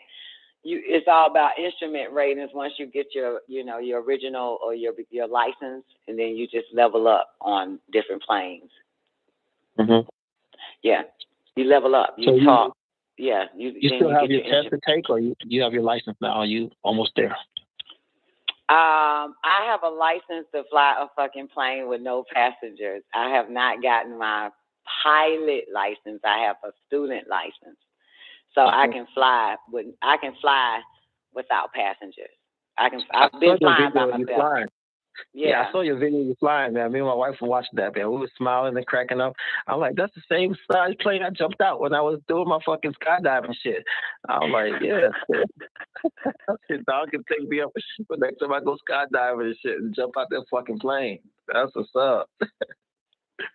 Yeah, that was all right. I ain't take no test yet, and it's been a whole fucking year. Do you know the average time it takes 4 fucking months? I'm goddamn 13 months. You gonna get your goddamn license way before my ass. I'm telling you, everybody gonna get that shit way before me. You start now, you end up getting your license in April, motherfucker. Yeah, you going at your own pace, man. Ain't nothing wrong with that.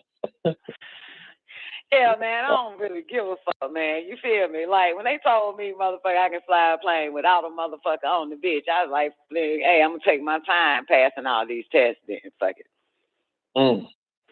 So if you decide to fly helicopters, that should be easier, too, because you have basic, like, the fundamentals down, or you got No, hell no. That shit different.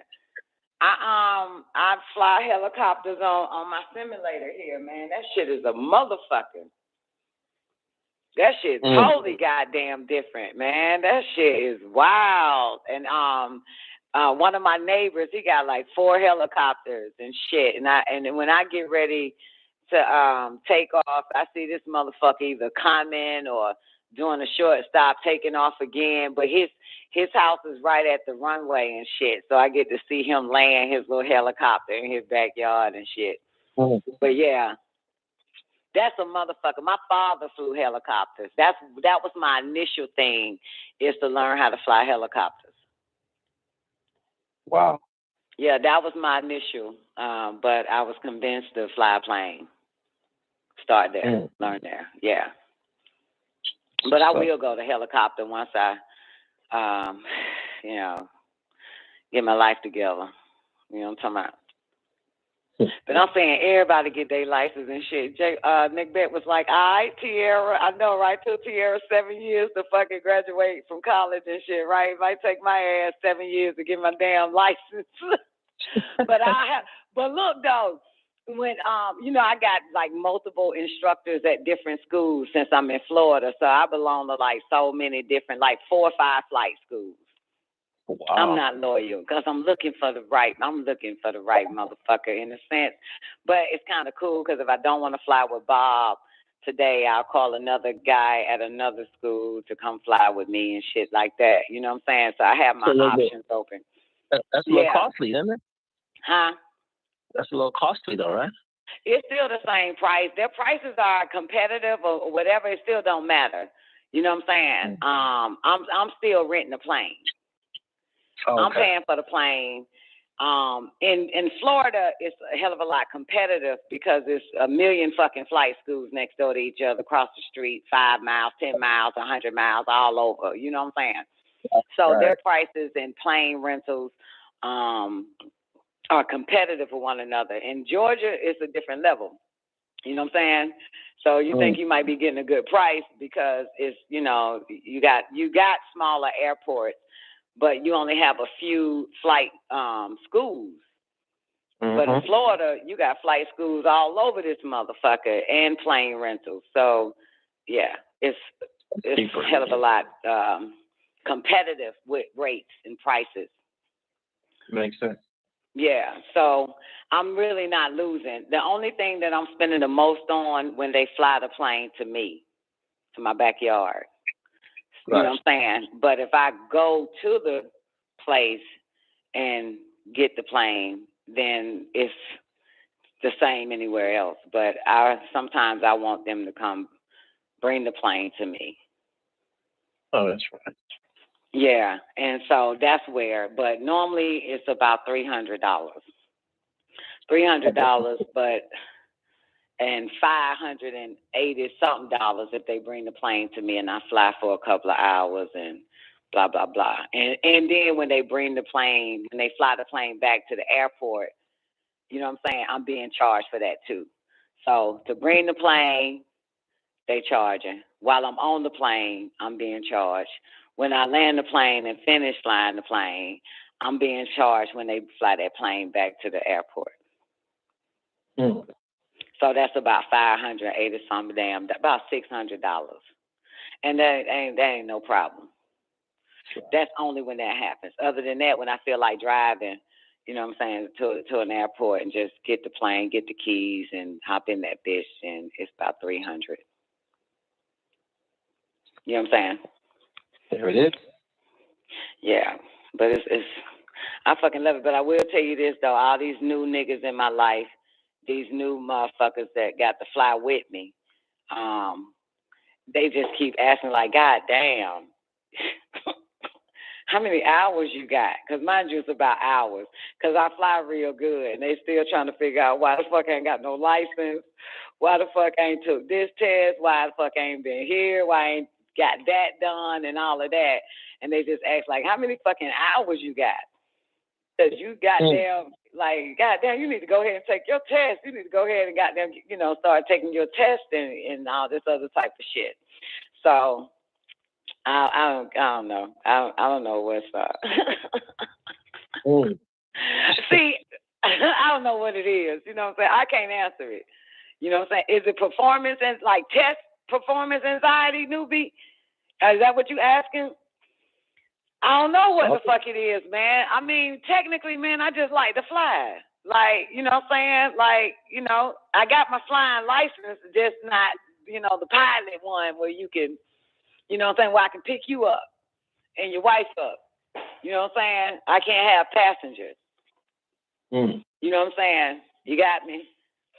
Right. So, yeah, I can't have passengers until I get that real license.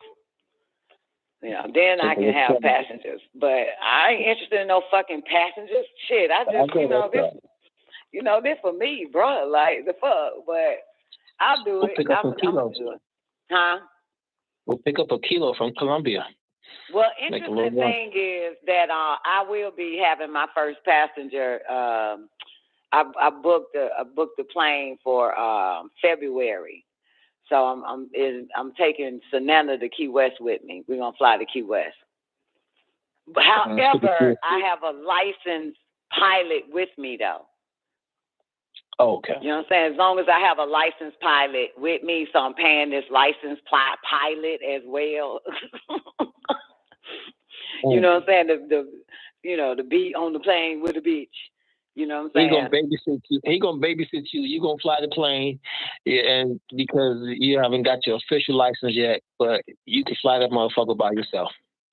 Right. Yeah. I've been flying by myself the whole time anyway. You know what I'm saying? You just have to have a licensed pilot, an instructor with you, so they could endorse your logbook.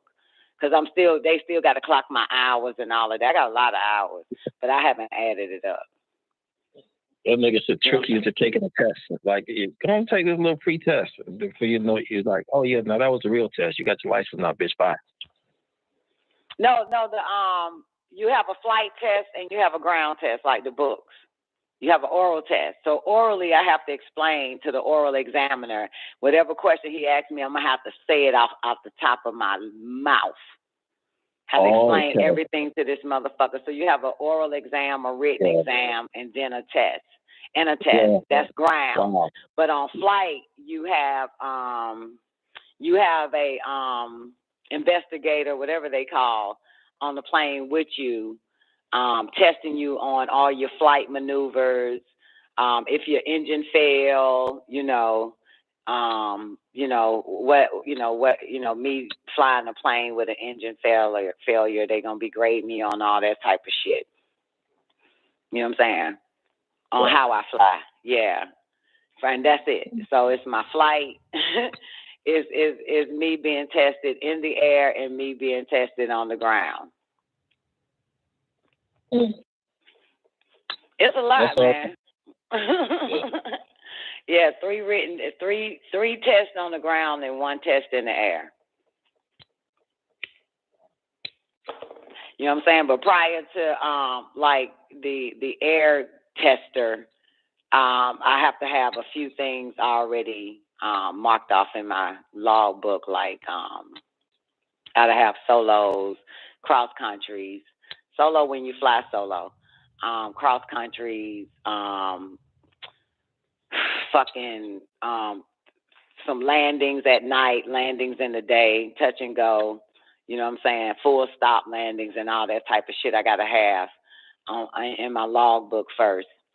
And dealing with ATC, air traffic control, going to that airport, flying around that bitch 3 times, talking to air traffic control, landing the bird, taking off, talking to air traffic control, landing the bird, taking off, going around traffic patterns and still talking to air traffic control.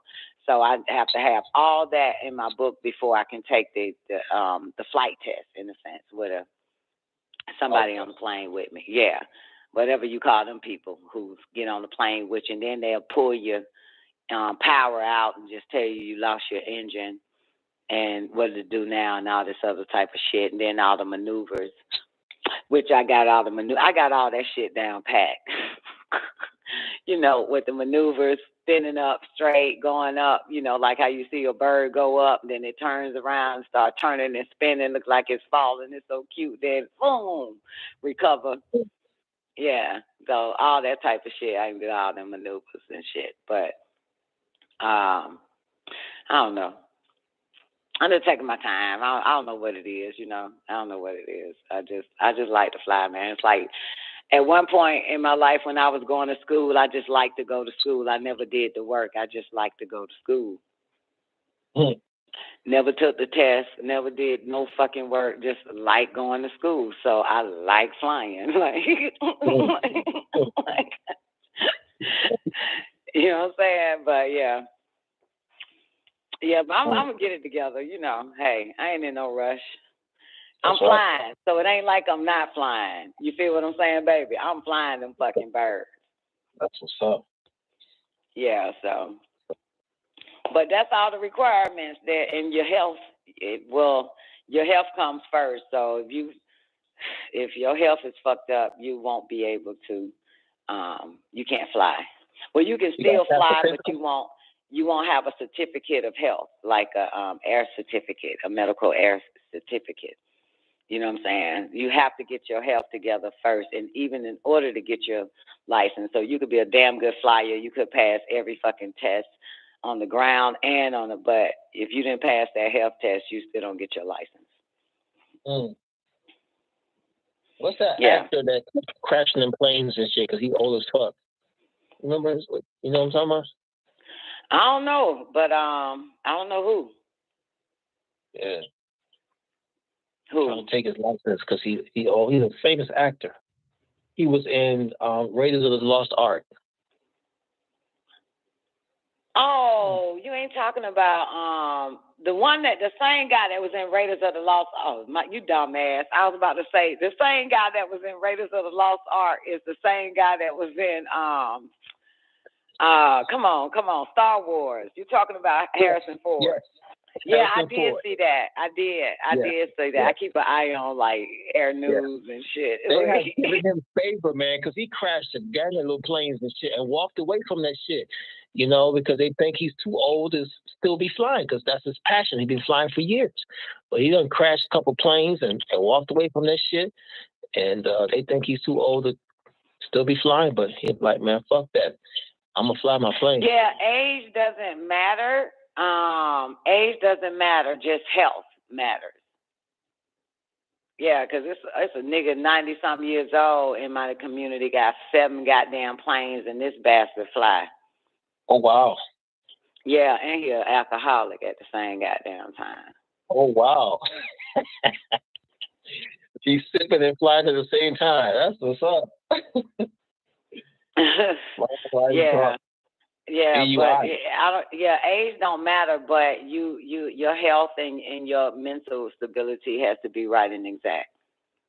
Yeah. Yeah, so shit. He Newbie, this neighbor is a trust fund baby.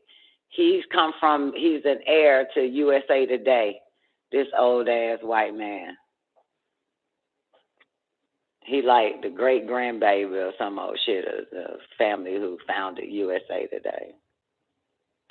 They're old ass motherfuckers. Yeah. So them babies that, born into wealth tend to be self-destructive. You know what I'm saying? Tend to be self-destructive. Like, you know what I'm talking about? No discipline. Drinks all the damn time. Do all that stuff, like Paris Hilton and the rest of them motherfuckers. Very destructive, like them. That's why you're not supposed to spoon feed them. You're supposed to make them feed their damn self so they'll have some discipline. That's what I, strive to. You better not be doing that to your baby. You know what I'm saying? Because even though he got everything, peace and blessings, but y'all better not be spoon feeding this motherfucker, man. Shit, man, you need to talk to my wife. I be on his ass and shit, man. I thank God for my sisters, my nieces and shit, because they rough him up and treat him, the same fucking way we are supposed to, but. I ain't talking about the roughing up and all of that. I'm saying, I want this, I want that, and y'all give it to the motherfucker. I'm talking about that. Oh, okay. Yeah. Just because you might not have had it, you want to make sure they have it. Nah, they need to earn it. Because they'll end up self-destructive. You know what I'm saying? Yeah. They'll end up a fucking problem child. Yeah, I'm guilty of that shit, man. You know what I'm saying? I know you are. I'm guilty of don't say your wife on that. No, yeah. So you can't.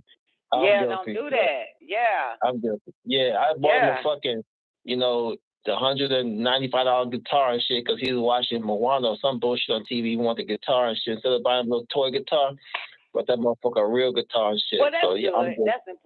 That's important. Yeah. Guitar is important. Music, real instruments is important.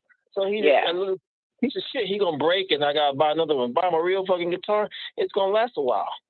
So Yeah, put him in the guitar lessons and all that type of shit rather than him just having it, want to play it. But everything else, like it's one thing when they're choosing something that can help the brain. And guitar, piano, and all that stuff can. It's another thing when they start to get a little older and they start looking at shit and demanding that you get it. And that could breed a destructive lifestyle for that child because y'all got all this money. You know what I'm saying? So so you have to, you don't want them to turn into one of them rich kids that is very destructive. Right. Very destructive. Right. Them so you want them to earn it. Crash their porch and shit, and then before he make it home, he got another one sitting in the driveway for him and shit. No, they have to earn their way, just like you did, and your mom and his mother did. They have to earn their living. That's right. Yeah, they have to earn it. Not nothing should be given because they become very difficult to live with. Yeah, they become a serious asshole, man. They're like, fuck everybody else. I want what I want. You know what I'm saying? No, it's not an option and shit. Going to restaurants and clubs and treat people like shit and expect everything that what they want. They never been tell them no. So it fucks them up. Yeah. Yeah, you can't. You can't. I don't give a fuck how fucked up somebody think their childhood is, but you come into money and you think you making it up for your childhood is totally destructive. A child becomes a tyrant. Yep. Mhm. I'll Yeah, give you an teach them how to example. fish. Ozzy Osbourne, like his little fucking kids and shit.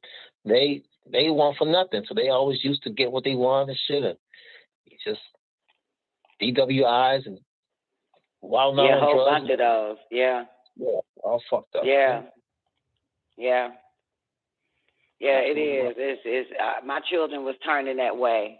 They was, because, you want to make it your life where, you have money, you want to take care of your children, and you end up feeding monsters. You growing a monster and not even fucking know that shit. Yeah, so I had to chill out on that shit. Yeah. So now they all trying to come up with a business and shit now. Yeah, you better, goddamn it, because I cut them off real quick when they were about teens. I stopped doing that shit. Mm-hmm. Your oldest daughter, man, she lost a lot of weight. I don't know. She always fat to me. You so fucking cold. For real, I saw her a picture of her, like, let's say it was 5 years ago, and I was like, "Oh, Tiara, you look nice in that picture." She said, "Well, in that picture you said I was fat."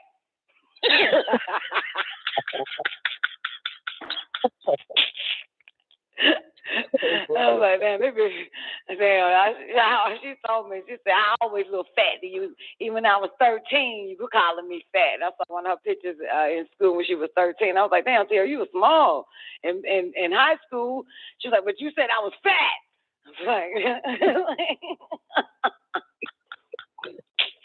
That's funny. I guess you inspire her to keep going, man, as far as losing weight. Hey, bitch, better goddamn. Hey, this girl always fat to me. She need to get the same size she was when she was 13. Then, and I won't say shit. She looks good. You know what I'm saying? But yeah, but nah, I think that bitch. Them camera angles. It's them camera angles. I'm telling you. Damn, that's cold. It's some camera angles, man. This bitch here. You know what I'm saying? That's cold. Yeah, this bitch here, boy. So look, let me tell y'all something interesting. I'm out with. I sold some of my cars too. I got 2 more to sell. Peace and blessings. You want to buy? Want to buy? Nah, nigga, you don't want to buy. Never mind. Anyway, so I'm out with Sananda after I made a few car sales, and we in Miami Saturday. So, interesting enough, she told me, "Do anybody watch basketball?" So we were waiting on our table, so we decided to walk. We was over there in Brickell, and until our table get ready. And so she showed me little spots that she go to and study and shit like that, little cafe spots that she'll go and study. So now we got our table, and she tells me, "Oh, Mom, how the fuck I forget this shit?" So November, right? She's sitting out there, one of them spots in Miami, Brickell, somewhere in Brickell. And she says a black guy came up to her while she was writing a paper at a cafe. He had on a hoodie and he was riding a bike. Okay? Can y'all follow that? Okay. So he just came up to her and was like, "Hey, how you doing?" And she says, "I'm fine." And he says some shit to her, just calm. He said, "What are you doing, or what do you do for a living? What's your name, or whatever?" And so she says, "Nubi, you listening?" And so she says, she in school writing a paper, this, that, and the third. "What do you do?" And so the black guy says to her, "I don't discuss what I do. I don't tell people what I do." And she says to this nigga, she said, "Look here, this is some weird ass shit, first of all." And he said, "I don't discuss what I do." He said, "I just see random people, want to have a conversation with them and this, that, and the third, talk to them for a bit, you know what I'm saying, get a little feel and blah, blah, blah. I just want to have a conversation." So So she says to him, so what you do? And he says, I don't discuss what I do. And so Nana said, that makes no goddamn sense. You just, since you like coming up to random fucking people talking to them and shit, you need to, you know, people share with you, but you look a little suspect or suspicious if you asking everybody what they do and this, that, and the third, but you don't fucking disclose what you do. And so he says, well, the only reason why I don't is because, you know, people might look at me different, you know what I'm saying, this, that, and the third. And then he says to her, he said, have you heard of a person named Jimmy Butler? Do you know anybody named Jimmy Butler? And she says, no, I don't know nobody named Jimmy Butler. And he says, well, they say I look like him. And then she said, okay, but I don't know who the fuck that is. And then he says, well, do you watch sports? She was like, no, I do not watch sports. He said, you don't watch basketball? She said, no, I do not watch basketball. He said, well, people say I look like him, and I don't want people to think I'm him and all this other type of shit, right? And so she tell this nigga, she said, well, regardless of what a motherfucker say you look like and may think you look like him or whatever like that, but you don't need to just be walking up to people, talking to them, and not want to discuss what you're afraid to tell somebody what you do for a living. But you don't have to tell them what you do for a living. You need to come up with another profession or some shit, like accountant or something, and tell them that that's what the fuck you are. And here I am, you know, it's getting late. You're approaching me, I'm a female, and I still feel some kind of damn way. I don't know what your intentions are. I don't know what you plan on fucking doing, but you right here, and it's getting dark. And, you know what I'm saying, I got to walk to my car and all this other type of shit. So then he says to her that he is Jimmy Butler, right, Nickbet? And then she was like, okay, fine. Play for the Heat or whatever like that. So Sananda said she went into her phone and pulled up Jimmy Butler to see if he looked like the motherfucker. And so she says to him, let me see your teeth. Because obviously his profile picture, you know, he got his teeth, and his teeth, you know, he got some teeth on them. So anyway, she finds, so it's Jimmy Butler that talked to her. But one thing that he said, and listen to this shit, peace and blessings. One thing that he told her, he says, I just talk to random people because I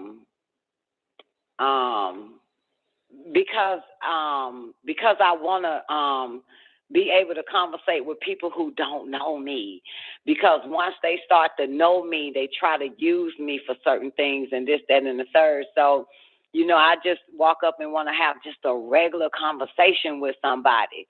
Some shit like that, Newbie, he said to her, I just want to have a normal fucking conversation. I just want to be normal some goddamn times and shit. And Sananda, being who she is, she was like, well, I understand that being that normal one, talk to motherfuckers. But like I said, you can't just be walking up to motherfuckers like this, especially on my ass and shit. Like, I don't give a fuck who you are, but you might want to come at it a little bit different, because this shit looks strange regardless of who the fuck you are. She was saying that shit. She said, and I got to walk to my car, and he was like, where your car parked? She was like, way over there, this, that, and the third, and it's getting dark. And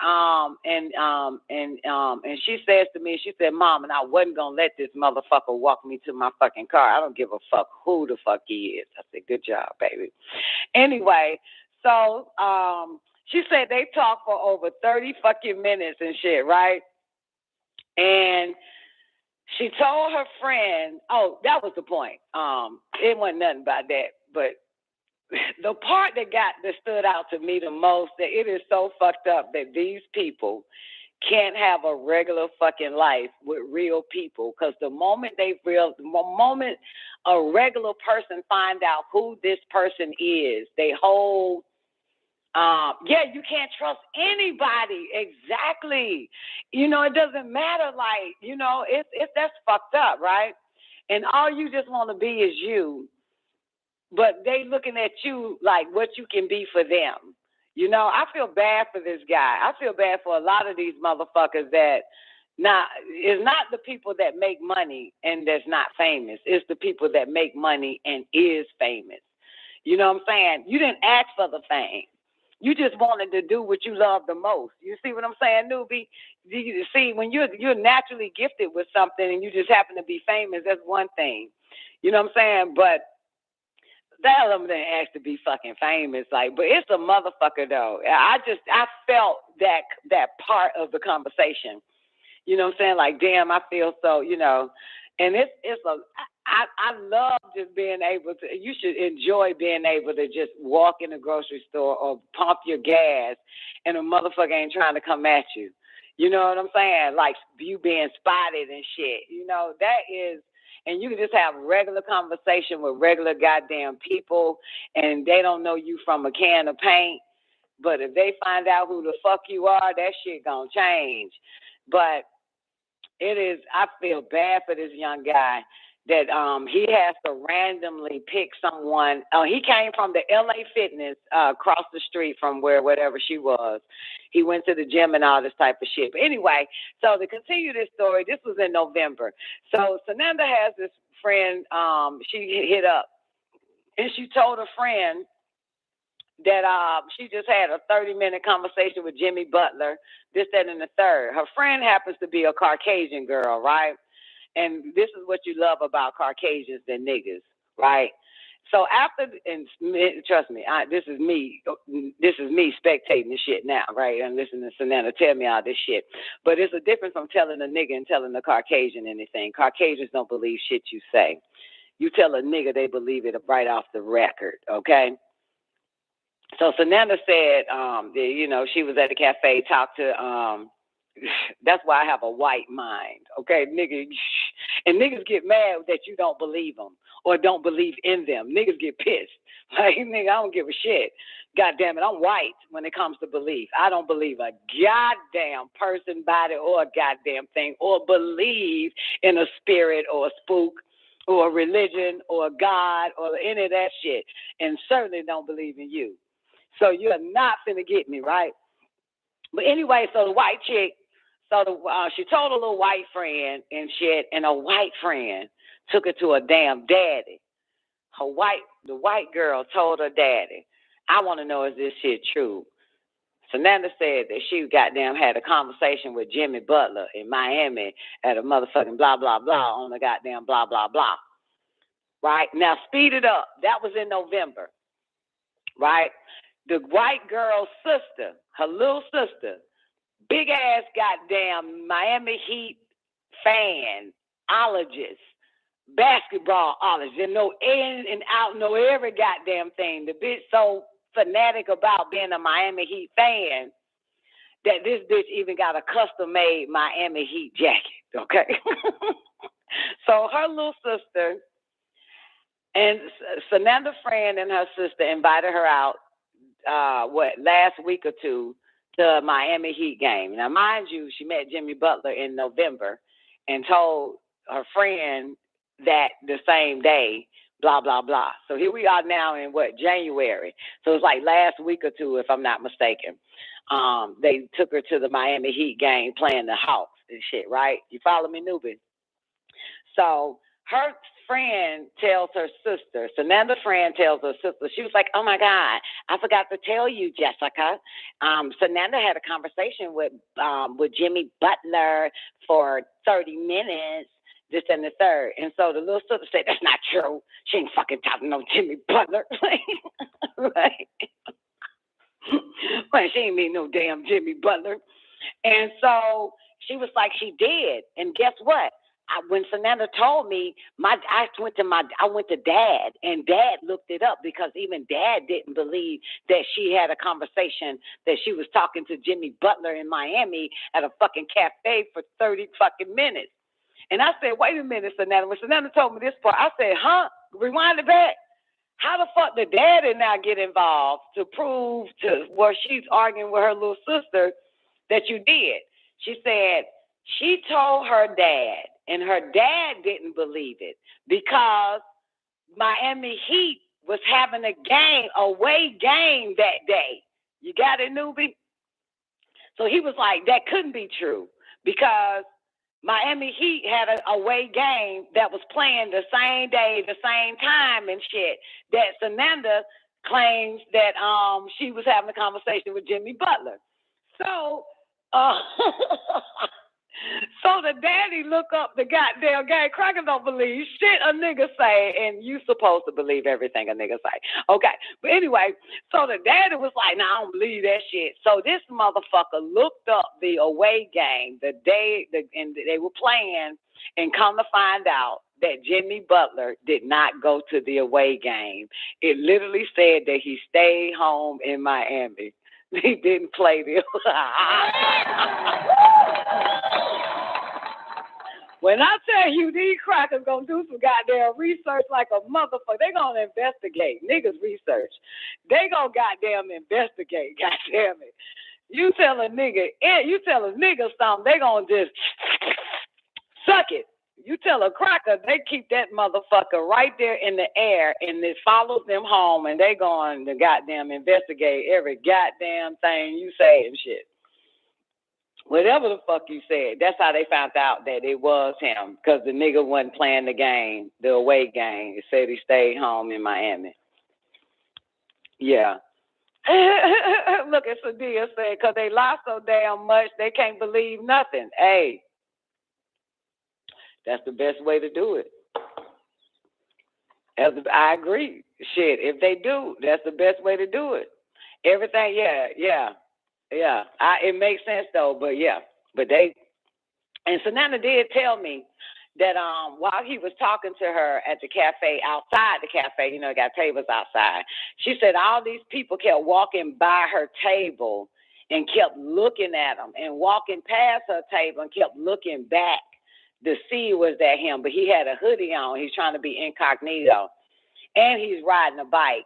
Make a long story short, Sananda said later on she went to Jimmy Butler's Instagram, girl, and saw his little bike he was on. He got pictures of that little bike he was riding, little bicycle he riding, all that shit. She was like, yeah, that was him. Had a little picture of all his little bike, his bicycle. Woo! Anyway, so that's that. So, but the moral of the story, why I'm telling y'all this shit, because we've got two things. One, this motherfucker want to talk to a real motherfucker and can't talk to a real motherfucker, because a real motherfucker, anybody don't know, might, once they find out, they might treat them different, and it ain't going to turn out right. And two, Caucasians don't believe shit you goddamn say. That's the moral of the story. That's the moral of the goddamn story right there. Yeah.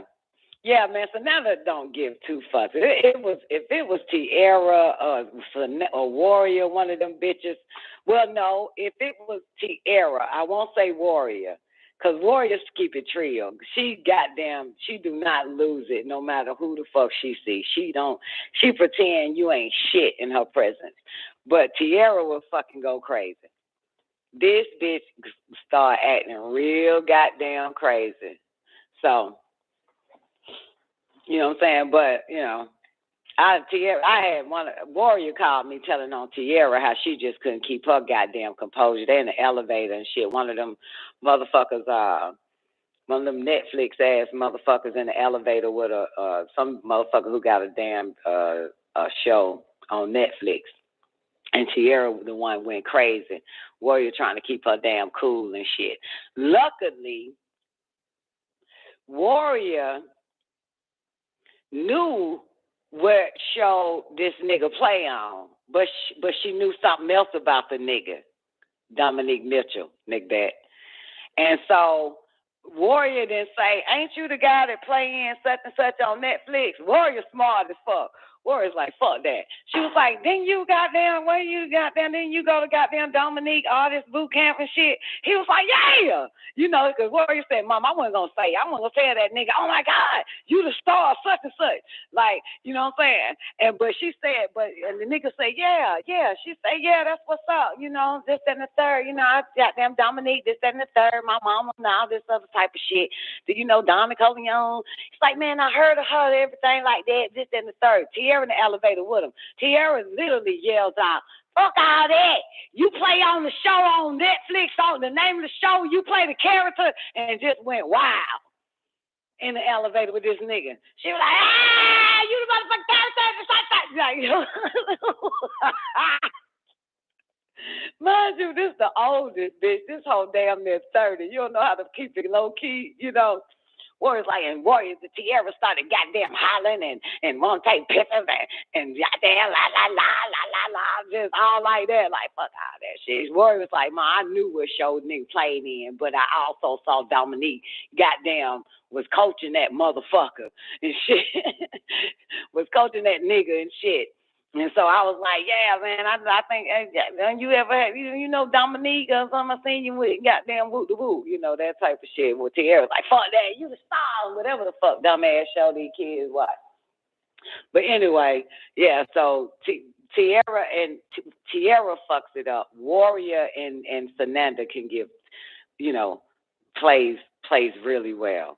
You know what I'm saying? But Sananda plays it real. Warrior plays it like, I only know you from a mutual motherfucking friend. You know what I'm saying? But Sananda don't give a fuck who you are. Trust and believe that shit. That bitch don't give two. That you could be God coming out the sky. She would tell God, it's a way to come out the sky. You don't have to come out the way. The way you came out that fucking sky, I don't give a shit. You know what I'm saying? It's another way to do that shit. Now you got these folk goddamn losing their fucking mind. Don't be doing no shit like that. Give a fuck. I'm just telling you that now. As a matter of fact, and it's getting dark, and here you is approaching me with this God bullshit. Motherfucker, you look a little suspect with that God shit. Sananda gives no fucks. She hates everyone and everything. It does not fucking matter. Ain't nobody worth a hill of goddamn beans from hell or heaven or on earth. Ain't nobody worth a goddamn thing. You hear me? She don't give a shit. She is not moved. I don't know why people go crazy over famous people.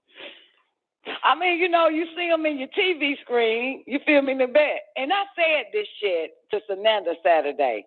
I said, how the fuck do you become a fan? I still ain't figured that shit out, Macbeth. I still want to know, how do you become a fan?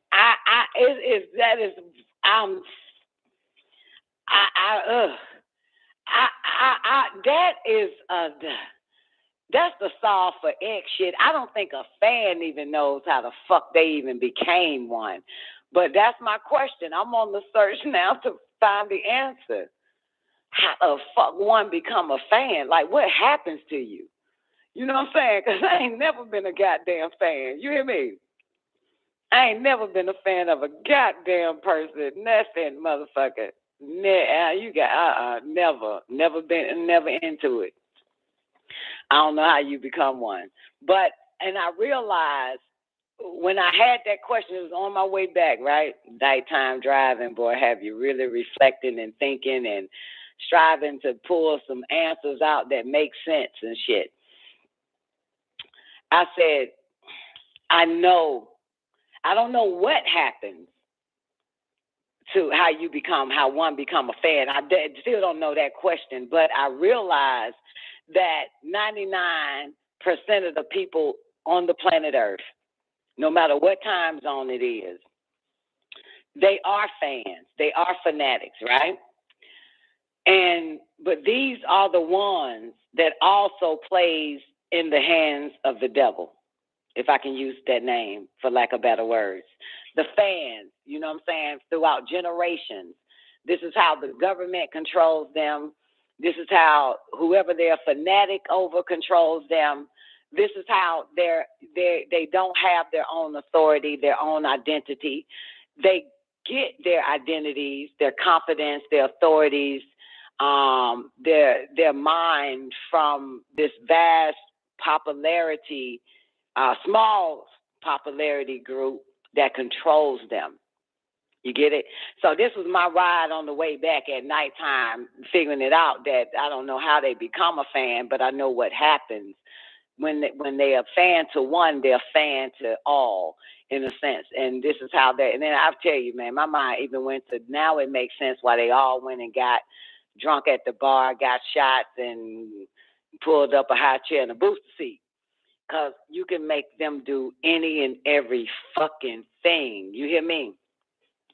You can make them do any and every fucking thing because they are not in control of their minds, their bodies. They're not in control. They have no sovereignty. They have no authority. So they look to authorities. And this is how the media, the government use their celebrities to control them, to tell them what they should be doing. So that's why the celebrities and the famous people go hand in hand with all world government around the world. They are the dictators to the masses, not your government dictators, but the celebrities or the famous motherfuckers are their dictators to the masses. So that's why you find these motherfuckers, celebrities, telling you the right to vote, telling you to do this, telling you to do that, telling you to get this, telling you to get that, because that's all the government. So the government controls the celebrities, and the celebrities control their fanatics, their fans, and the fans do what they say. So it's 99% of motherfuckers that is a fan, that are fans of a whole bunch of shit, and all they're waiting to hear is their favorite celebrity or famous motherfucker to tell them what to do, and then they'll do it. And you notice that they all on the same page. All these different celebrities and famous people are on the same page dealing with the government. They say the same shit. They start doing, what do you call that shit? They start doing ads, commercials about what they want these celebrities to say to their fans, get their ass to do that shit, and the fans will. Yeah, because you can make a fanatic do whatever the fuck you tell it to do. So it's, and yeah. And so they use the celebrities, tell your followers, as they call them. Tell your followers, tell your fans, this, that, and third. Tell them to line up, bend the fuck over, because we want to fuck them. And they'll go line up and bend the fuck over. Yeah, so that was my conclusion. So I don't know how one become a fan. You know what I'm saying? But I know what happens once they do. The government comes in. Yeah, I ain't never been a fan of a guy. You cannot. I don't give a shit. Never. So can you imagine somebody that you are so fanaticized and shit over is a part of the whole government scheme, and you end up doing that shit because they said do it, that you truly love, you know what I'm saying, and you'll do any and everything they say. So yeah, that's a motherfucker. That's your masses. That's your masses right there. That's what that is, baby. They side with the government. You side with your famous celebrity or famous person that you fanaticize over, that you love, you know. So there it is. In a nutshell, man. That's some strange ass shit. And I'll tell you one thing. I sure don't want my children caught up in those fanaticism ass shit, man. You know, just like when I heard Homeboy, Lil Baby, damn near 90% of these fucktards like this nigga. They gonna follow this bastard straight into the metaverse. They gonna follow this nigga straight into the metaverse, man. They gonna follow that's why they call followers. They're fanatics and they're followers. You know what I'm saying? So if I'm your fanatic, Nick Bet, I'm gonna follow you straight to whatever the fuck. You know what I'm saying? If I'm a fanatic and a follower. You know what I'm saying? I could be a follower and not be a fanatic. You know what I'm saying? I'll sit there and watch you lead others. I'll follow you with my eyes, but not with my body and shit. But god damn, I don't know how that shit that wild. And that's been going on forever. You hear me? Forever. Forever. And it's going to keep going on. You know, it's one thing to like a motherfucker. It's another thing to goddamn literally let them control you. You got me fucked up. All right, this is Don Nicoleone. I'm about this bitch, man. Y'all have an awarding day. Man of the hour is up next. Peace. WGAG Radio.